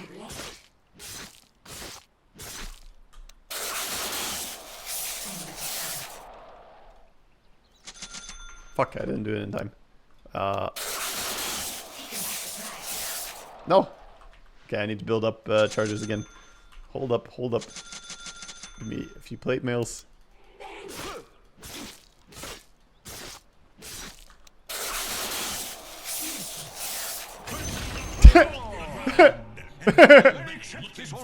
On behalf of storms everywhere.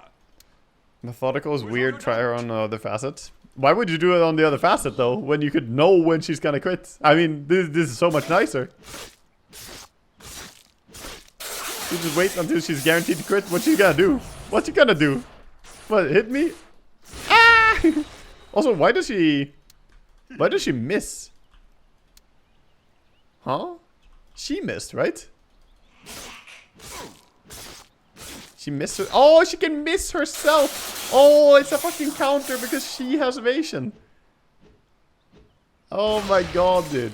She misses herself. Oh my god, it's so stupid.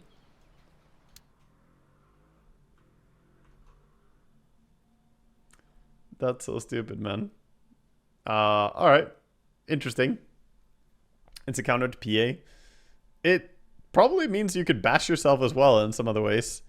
Oh, yeah, what if you grab Nyx when he's in Vendetta? Then you just have to wait out the effects. Interesting.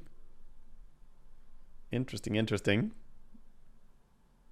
Yeah, I mean, this is not too bad, actually. Also good against just high damage heroes. You do it on Sven or something. Obviously, he has a lot of armor, but 150 attack range is replaced with plus 20 overload damage. That's way better. Nobody ever took the fucking 150 attack range. It was dog shit. Electric Vortex. It doesn't make sense to have attack range on the hero with that much mobility. Electric Vortex duration is decreased. And Auto Remnant, more remnants. Slaughter doesn't bash himself. Interesting. That's not true. A lot of people took the attack range this patch. Really? Okay. People really take the attack range? I didn't see it that much, but maybe. I haven't seen it, and it has felt dog shit. I played it. Sing took a lot. Alright. When I played it, it felt really, really underwhelming, but maybe maybe some people played it then.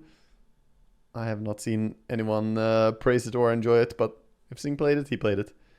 Overall, kind of nice buffs for Storm with the other one.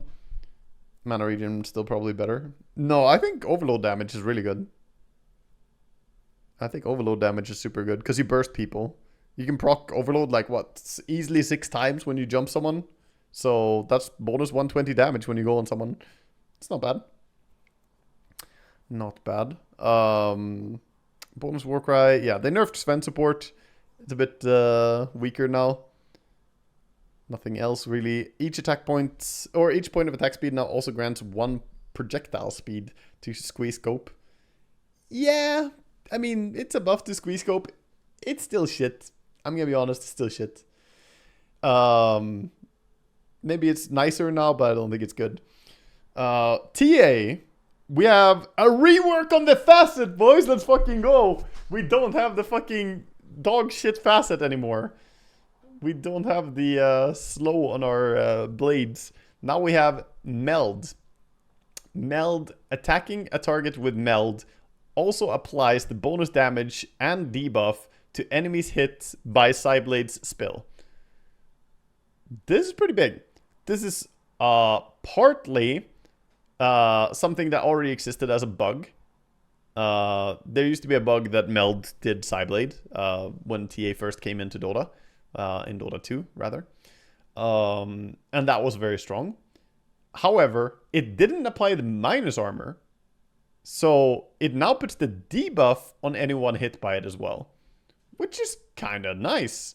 So if you use it to farm jungle, for instance, you could meld 1 target and the rest are also going to get minus armor. If for some reason you need to do a finishing hit, they have minus armor. Can also be good if you're fighting something like Meepo and you want to put the minus armor on all of them. You can do that. It's not super big. It's more so that the damage spills. The damage spilling is the bigger part, which is...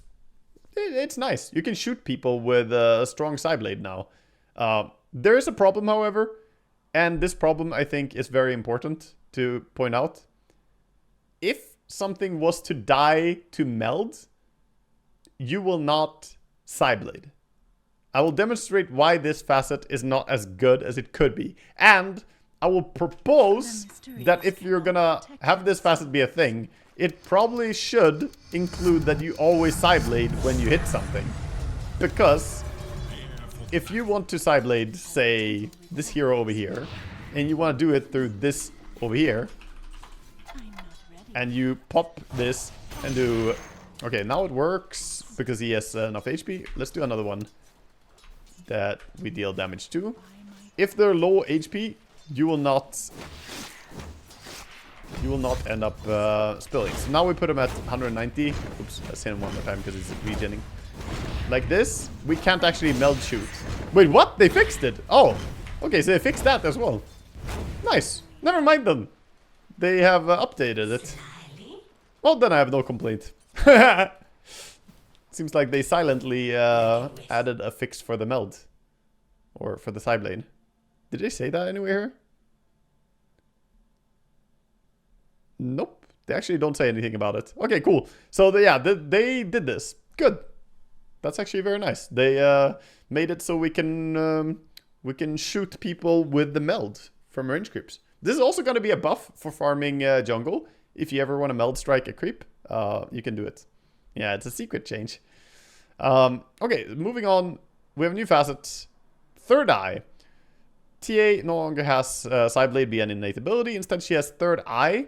TA and her teammates can see Roshan's respawn timer.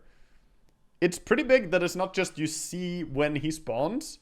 You see the timer for when he's gonna spawn. So not only do you know it, you know exactly when it's gonna be up. Now, granted, you could already see if Roshan is up or not with the traps. And they've changed the traps to not provide vision inside of Rosh Pit. So, you can't put traps in Rosh Pit and see if the enemy are doing Rosh. But you will know exactly the moment that he spawns. Which is very, very neat. Gonna need to cover that for streaming. I assume that you see it when you look into the Roche pit, so yeah, no real way to cover that up. Maybe just don't look, I guess. Yeah, you can plan for it now.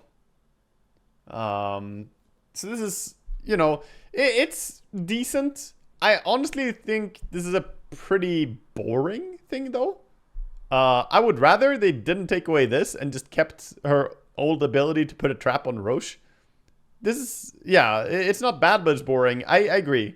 It's pretty uninspired. We can rate it on its strength level. I would say it's probably like a 6 out of 10, 6.5 out of 10 for an innate, I would say. Where old Enchantress would be a 0, and I don't know which innate I would put as a 10, necessarily. But if the old one was a 0 for Enchantress, then the new TA is probably a 6.5 or so. It's good, but if we rate it on how fun it is, it's a 0, man. It's literally a 0. This is not really interactive. You don't really do much with this. It's fucking whatever. They changed some other stuff though. Meld armor reduction duration is decreased from 12 to 6. Bonus damage and reduction are now applied when denying allies or traps. That's kind of nice, but this is a huge nerf. This is a massive nerf to your ability to take Roche, Tormentor, or killing anything that you're fighting continuously that doesn't have a dispel on themselves, like killing centaurs or something. Like a centaur offlane or whatever who doesn't have a BKB rush or whatever. Huge nerf. Psyblade, no longer an innate ability, and then they rescale it. I'm going to read this one specifically to see. Bonus attack range is rescaled, so yeah, on level 1, you actually still have 50 attack range, 550 on the spill range, and still 85. So it's exactly the same as level 1 before. But you do have to skill it as well. So that's a bit of a nerf to TA, and this is a bit of a nerf. 12 seconds sounds long, to be fair. Sure, but, you know, just dispel it, nerd. And the fact that it's 6 seconds means you can only stack it once. Yeah, it's a big nerf, mainly for Roshing and Tormentor. Slightly a nerf for fighting heroes. Finally, the Psionic Trap doesn't provide vision, but traps always take 2 hits to kill by ranged attackers. 1 by melee attackers and 4 by creeps. So, okay, interesting. Now you always need 2 hits as a ranged hero. That does make it a way better ability against stuff like SF. If you want to run down an SF, you put a trap on him. He now has to hit it twice. He can't do that. So he should just always keep running. Hitting is not good. No vision in Roche Pit is harsh. Yeah, that's bad. It's definitely bad. But this is a bit of combat upgrade. We can obviously do fun stuff as well with the bonus damage being applied when denying. Also, combine this and this, right? I haven't talked about it much here, but the fun part, I'm going to shoot people. I'm going to monk a gun people. What we're going to do is we're going to have an enemy. Our enemy is going to have some levels. And now you can't just kill them normally, but you have more ways to kill them. You actually have this, and then you... Hold up. For some reason I don't have points in side blades. You shoot them like this. And he does get the minus armor. He does take the damage. So that's just pretty cool. As the temple requires. Now let me double confirm here. You still don't get the refraction damage on the ally, do you? Or do you? Let's see. Damage? 97? 97.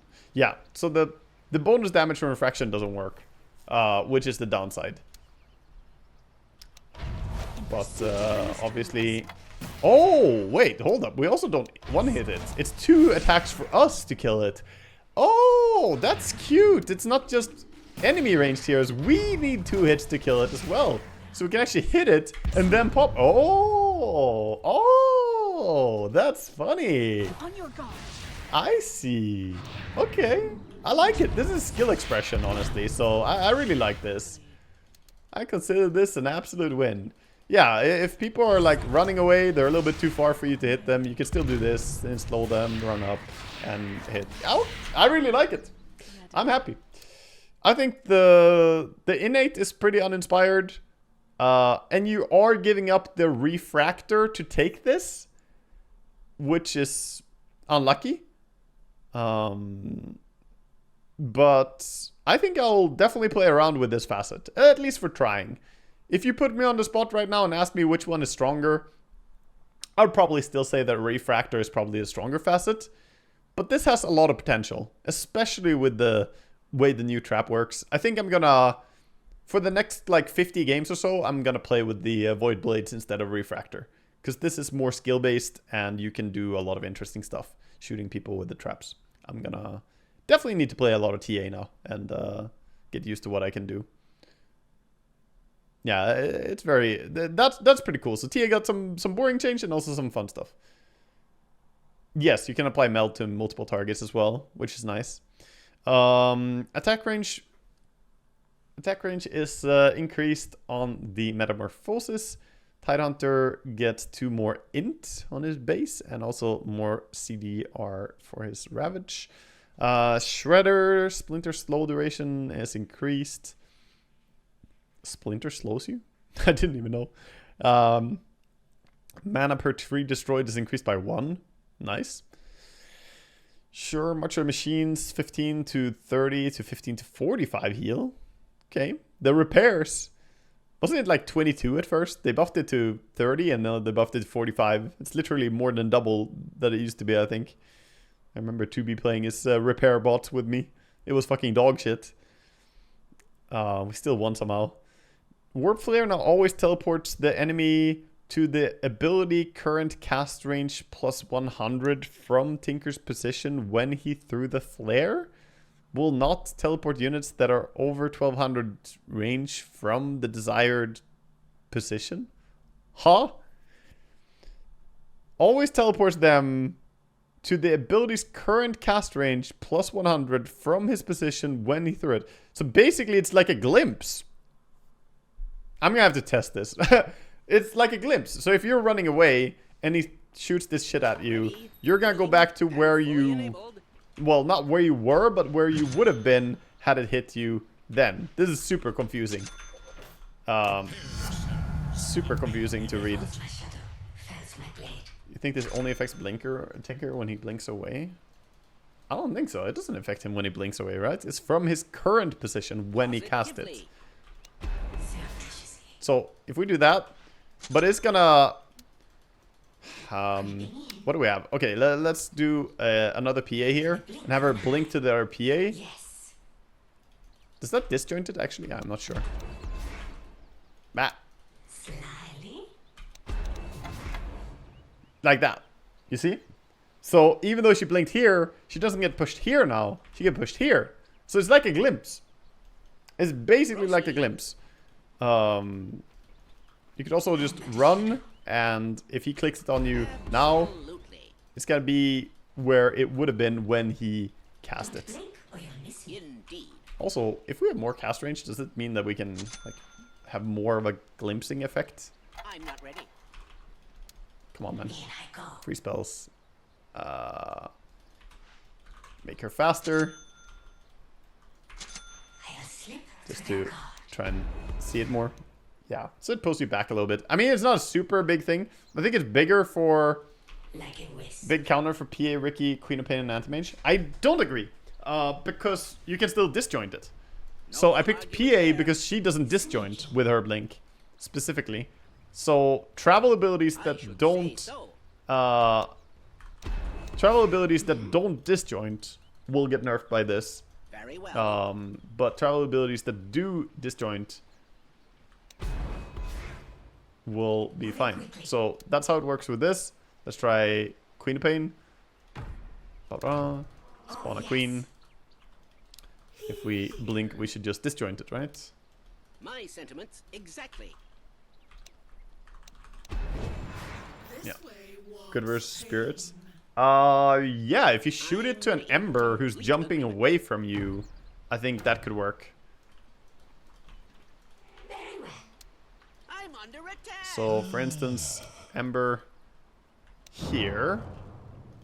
And if we... Fingering about.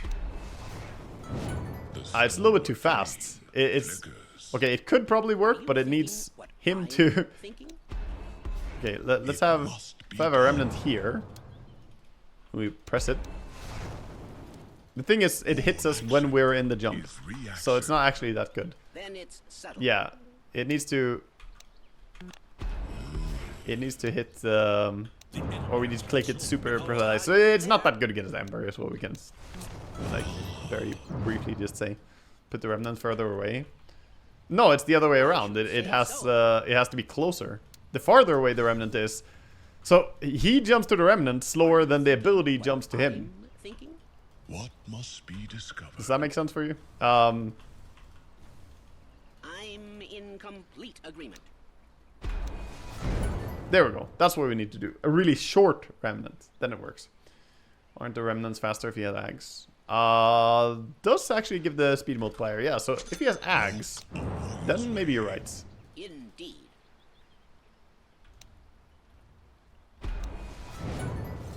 Oh, sick. Okay, so if you play against the Tinker's Remnant Ember Spirit, don't buy your Aghanim Scepter. Here's the lesson. What the fuck? Oh, but yeah, if you jump far enough away, then you can't get pulled. Yeah. You need to jump. It's very specific. It's 2,000 unit limit. So from here, he should get pulled. Oops, I didn't get pulled at all because I clicked it too late. The way is clear. This is so strange, but okay. It makes it better against some things. Specifically, Mirana is gonna get fucked by this. You know, if she leaps away, this shit follows her. Where were we? Patch. Tinker, blah, blah, blah. Yep. I mean, it's whatever. It's not a huge change. The barrier is decreased as well. That's fine by me. Tiny. Fuck Tiny. Crash landing, minus 50 AoE, minus 5% damage. Damage no longer pierces resistance. Yep, good. And Grow gives 100 less damage total, 50 less on level 1. And Avalanche. Still very small nerfs for how strong Tiny has been. He has been absolutely menacing. Still think he's a completely fine pick. But okay. Nature's Guy's Aghanim Shard total damage is changed from 200 to 100 plus 75% of Treant's base attack damage. Could be good with his facet that gives a bunch of damage. Could be good with that. New innate ability, toggleable, cannot be leveled up, allows Troll to swap between melee attack and range attack. Okay.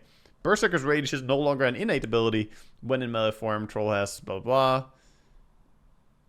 When in rage form, Troll has a chance to maim enemies, slowing them. Hold up. Bonus movement speed, armor, 20% chance. Wasn't it 17?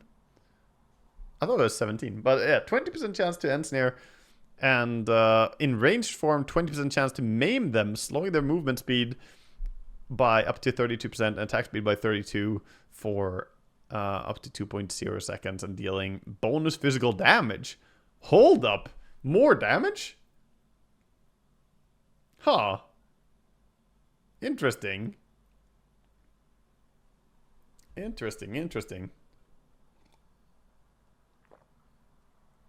20 more damage when you're enraged? Per hit? Just for everything? Pushing towers? Taking Roche? Whirling Axe's ranged damage is reduced. That's gonna suck for his CSing a little bit in lane. Fervor Shard base attack damage, base attack chance decreased by 2%, and the attack chance per Fervor stack is decreased as well. Okay. Wait, is 20% chance for extra damage? Oh, right. Chance to do slowing attack speed and... Right, okay, so it's not for every hit. It's just when you proc it. Yeah, okay, it's not that big then. Still pretty nice though. Maiming, I mean, you can toggle and maim them for 2 seconds and then go melee, and then if they start running away, you maim them again. This is a big buff though. This is a big buff. The BAT is the same, right? He used to have 1.4 before as well, as I recall. Can now be put on alt cast to pull only Tusk towards his ally. More skill expression on this. Cool. New innate ability scales with Fiend's Gate. After an allied hero teleports, they temporarily gain damage reduction. Sure, they put that there. Atrophy is no longer innate. Fiend's Gate no longer provides a buff passing through the portal by default. Move to Invading Force innate ability.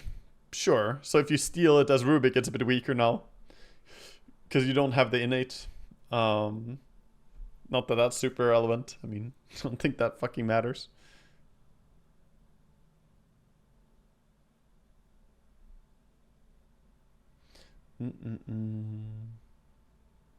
His innate works on all TPs. Oh, wait. After an allied hero teleports. Oh, with anything.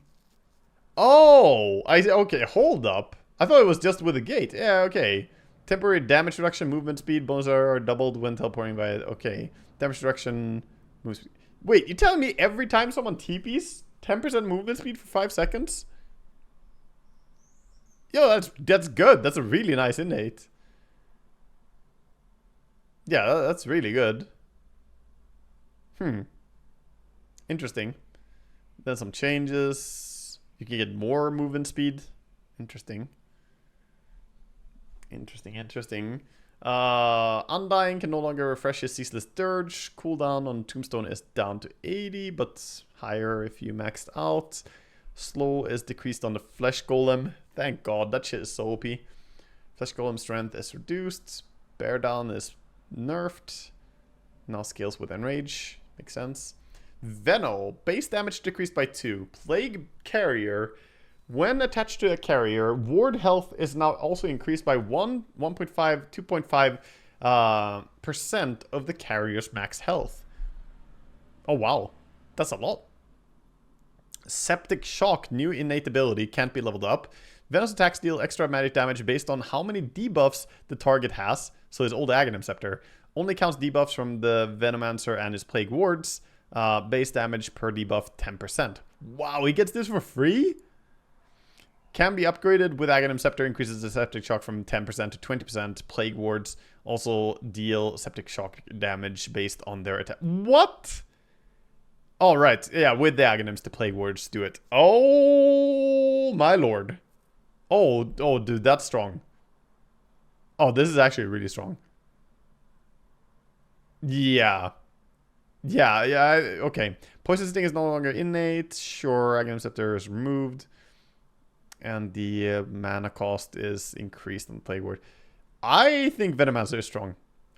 I already thought Jungle Veno was pretty damn good with how fast you could jungle. You could jungle as fast as a mid laner is farming. And you can still do that now. You do have more mana cost, sure, but Clarities can still make that possible. It's not that different, because at level 2 you're already 26, 24, it's whatever. It's mainly level 1, it's a bit more expensive, but it's not that bad. Okay, Veno is a big winner, I think. Actually a big winner. This is crazy, dude. He gets this for free? Predator, new innate ability. Passive can't be leveled up. Viper deals additional damage based on missing health. Yeah, he gets like old Nether Toxin. Only works on heroes. Oh, okay. So it doesn't work for CSing at all. But on heroes, you do more damage when the enemy is low. Sure. And no longer innate corrosive skin. Death Toll, new facet for Visage. Soul Assumption kills give 35 gold per soul charge. Up to 210 gold. 15% gold from creeps. Enemy heroes killed within 3 seconds of being affected by Soul Assumption also give gold. Huh? You just take fucking money? What we needed was making Visage more snowbally. I think the Visage multi-shot Soul Assumption thing could be really good now. Yeah, this one that makes you hit 3 targets. Isn't this just super nice now? I'm the bounty hunter now. Indeed. Spawn some creeps.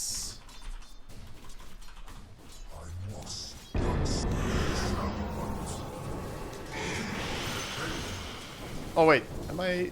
I am the gold collector. Wait, did I not? Oh, it doesn't get bonus gold from splits? What the fuck? I thought it would get more damage from... Or wait, did I understand it wrong? Soul Assumption gives gold per charge. Oh, do you need to have the charges when they die? Wait, no, it's when you hit them with it, right? No, it specifically says that it gives gold from creeps too, but maybe you need to target them. Season is over. Wait, kill him like that once, and then kill him.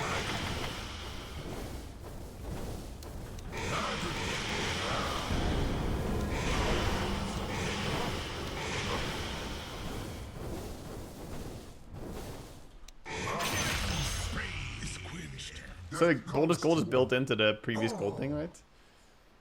Yeah, max gold is hard to check if they didn't add a visual. Yeah, visually it doesn't show properly. There's no like indicator that I got gold there.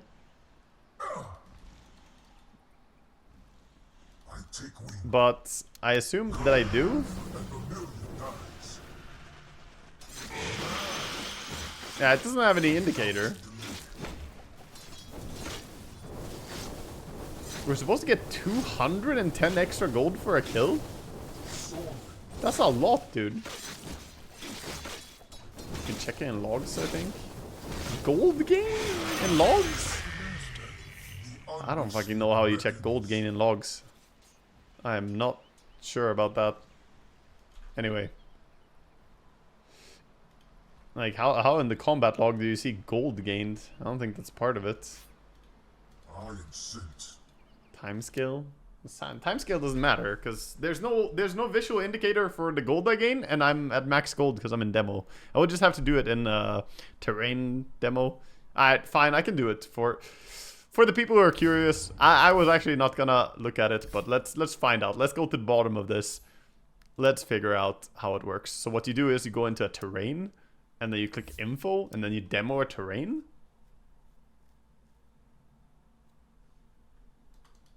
And this way we can go here, take Visage, Death Toll. They could be near. Alright, here. Visage, Death Toll. Not There. expected end. I'm still at max gold, yeah. Isn't there... You can't lose gold in demo terrain? What the fuck? So I have to go and make a custom lobby? You piece of shit. Alright, I will do it then. Let's make a custom lobby and do it then.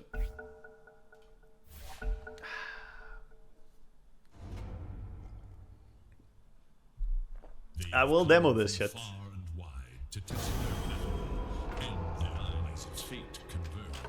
Okay. Now finally. I will take level ups. I will take what the fuck mode. I'll take item blink. Give me all vision, create hero, axe enemy. Okay, so if I kill you now, do I get a bunch of gold? How does it work?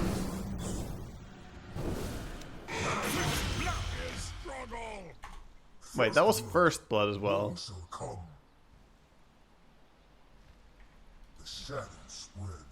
It doesn't show the first blood gold here, but we will see. I'm trying to figure out if we got extra gold there or not.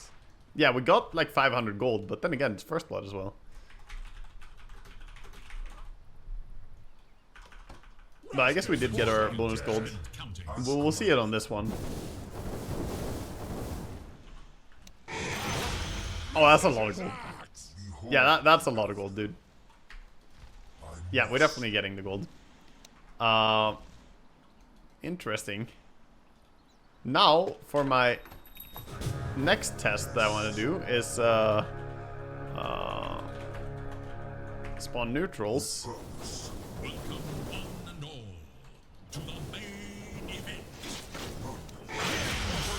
It works! Oh my god. Okay. So my thoughts were correct then. I think you take this shit, and in team fights you're just randomly gonna get a bunch of gold. because it's gonna kill creeps to give you 35 bonus gold, or not 35, 15%. Yeah, it is like that. It's something like that. From the creeps as well. On top of that, yeah, Bounty Hunter Visage might be insane now. What happens if you hit them with 2 soul assumptions within 3 seconds? I don't imagine they would have made it so you can get more gold, but I don't imagine that's the case. I mean, it's per charge anyway as well. I'm not sure. You fucking science it. I'm done testing. I'm not that excited about Visage. All I know is it does work. You do get gold from the split hits, which is all I really cared for. Yeah, I mean, that's a lot of gold, dude. That is a lot of gold. The question is, what are you giving up again? Because you could have this. No, I actually think it's pretty fine, right? Grave Chill now also affects target. Visage can also recall. Recalling your familiars was not that relevant. And Grave Chill being AoE was nice, but it wasn't that relevant. Yeah, I think you definitely take this. 100%. Take this shit, press W on people, get money. Support Visage? No, dude, any Visage. I think you just take this overall. Yeah, Faithful Followers was garbage, but you never took that. New innate, Visage ability cooldown durations are reduced as long as he's not taking damage. Grants a stack every 2 seconds that Visage doesn't take damage. Each stack grants 2% speed, cooldown speed, with a maximum of 10 stacks. Yo! 20% CDR? Just like that? Did this guy give him 20% CDR?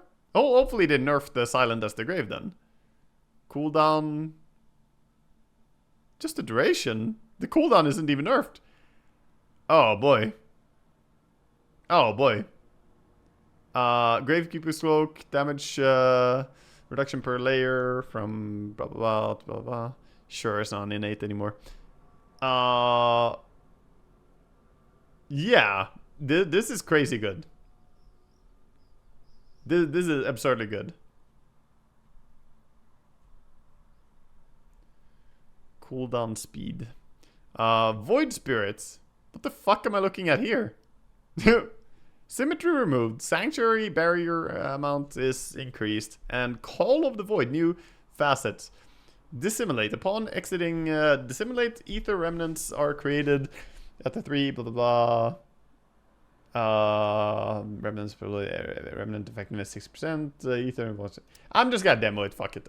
I don't know. Didn't read. Let's go. Embrace the infant secret. Okay, we don't have it skilled, so it doesn't work now, of course. Oh. Wait, 3 of them?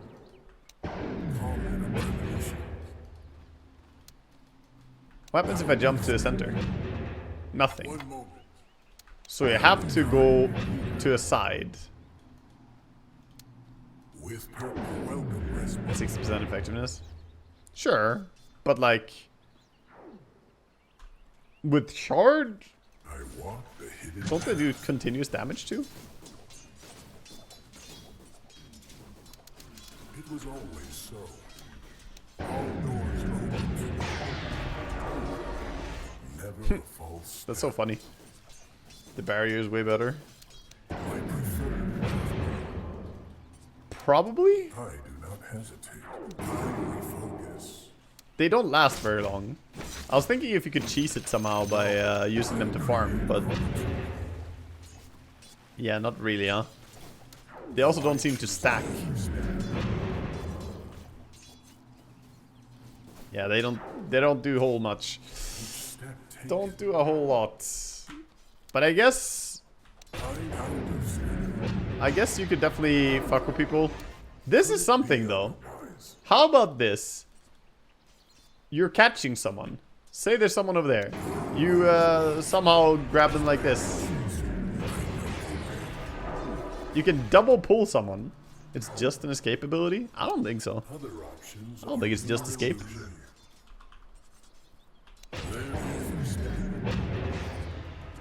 Like, you can pull people wherever you want, basically. You pull them into a side. You can choose which side you want to pull them by which way you jump. I must. The natural course. I think you do...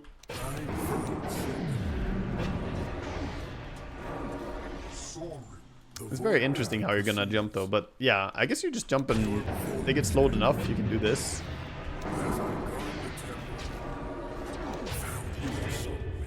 Seems annoying. Yeah, Void and Clockwork maybe push them into the cogs. Oh yeah, when you have the root as well, well, that doesn't actually matter. No, the root won't have any good interaction with it. Resonant Pulse now grants a physical damage barrier, base damage barrier per unit hit. Oh, okay. So you don't have to take this. They buffed the Resonant Pulse innately. Yeah, I think this is really good. I think it's a strong facet. I think it's strong. It has high skill cap. Very, very high skill cap. You can do weird shit with it.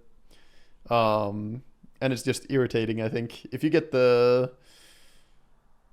you get chased or if you're in the middle of team fight, you might pull 3 heroes. I mean, AoE disable is great. Even if it's not very long duration, it is still strong. And you can chain it with your own Ether Remnant. Heal and damage from 16 to 40 to 1640 or 1545. Shadow Word AoE is back. Weaver, new innate ability. Every time Weaver casts an ability, he gains 50 attack range for 7 seconds. This effect stacks independently. Seems weird, but okay. Bit of range. I guess you have extra range where you come out of your Shikuchi. But, yeah. I mean, it's not that bad. It's continuous, right? For 7 seconds. So it's not just... He basically got extra range. I mean, Weaver always spams attacks. So this is basically like the hero just got plus 50 range overall. You tried it last night. It didn't do much. I mean... If you're playing Weaver, is there ever a time period where you're going 7 seconds without casting a spell? Pretty much not. So that's just like getting plus 50 range, in my opinion, to the hero. You get 1 extra hit. Yeah, maybe. It might be 1 extra hit. Geminate, no longer an innate ability. Cooldown is rescaled to 3 seconds. 65, sure. And yeah, Weaver support not as insane anymore. Sadly, E doesn't proc the innate. It would be a little bit broken. Focus Fire, renamed from Tailwind to Focus Fire. Wind Run no longer grants additional bonus movement speed to Wind Ranger and nearby allies. Yeah, fuck that one, dude. It was so OP. So now you have either Focus Fire or Whirlwind.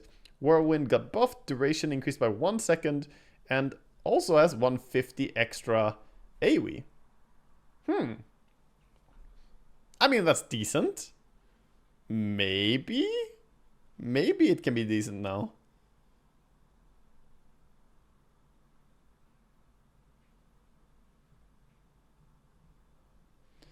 Without testing much, in your opinion, you either play Focus Fire with Travels or you play Whirlwind, at least as a core. Why would you not play Focus Fire with Power Treads?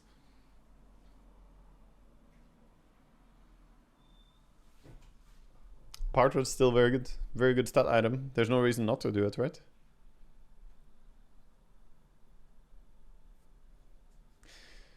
To reach 600 speed. Right. I mean, do you care? I don't know about that. What's the speed now if you pop it? I guess you don't get that much. How fast do you go with Power Treads? I mean, 535. I'm not gonna go in this, but...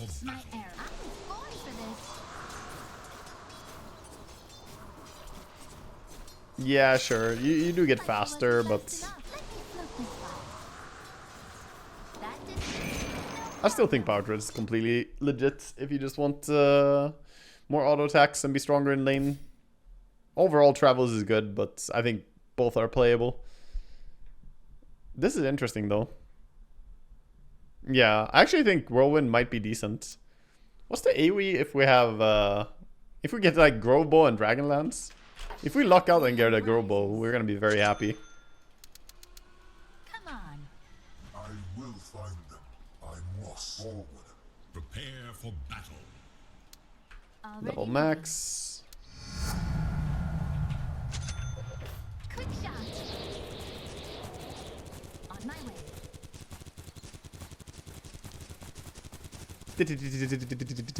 Way ahead. Here comes the good part.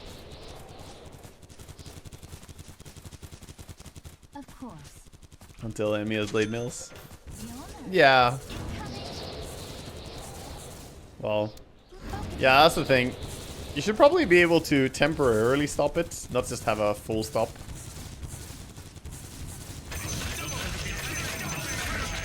Wow, OP. I guess it will be more.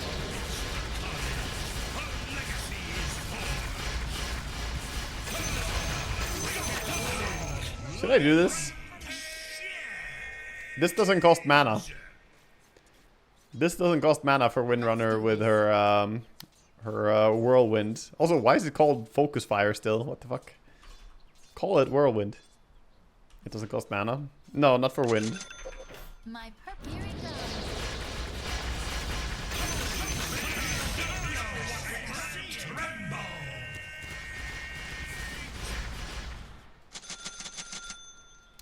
There is The laws of the land don't apply. Silly plate mills.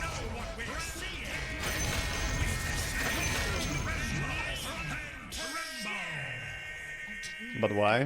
Because it's not technically you attacking.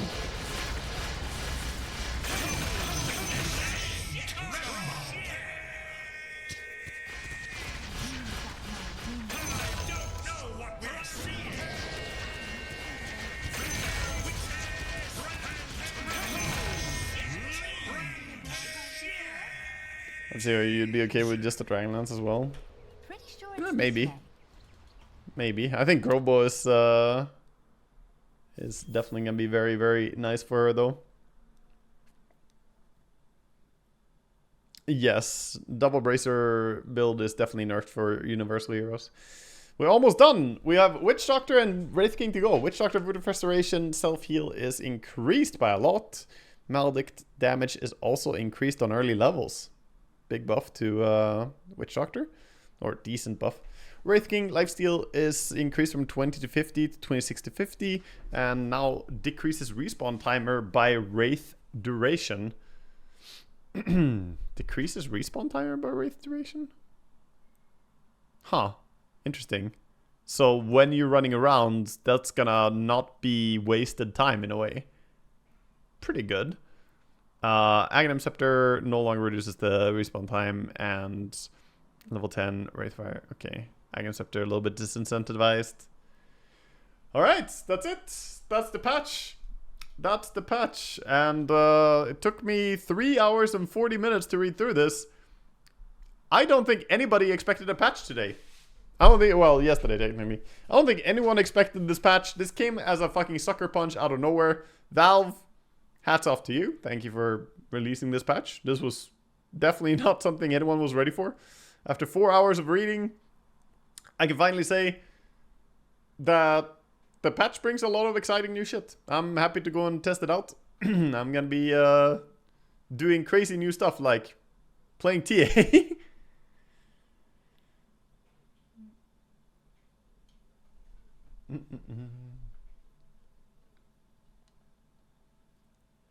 Who am I excited for?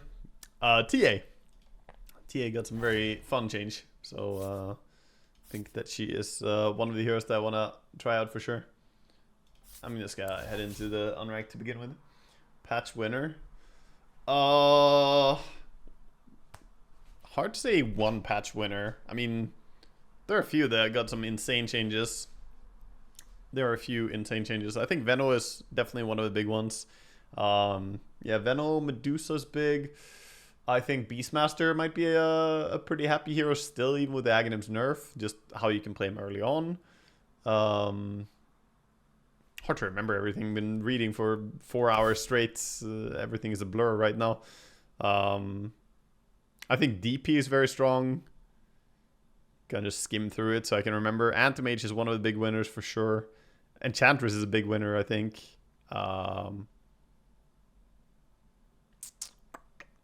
Lina seems super good. Lycan seems pretty good. Omni seems really good. I like the idea of mid-Murta. I don't know if it's a big patch winner, but it seems nice.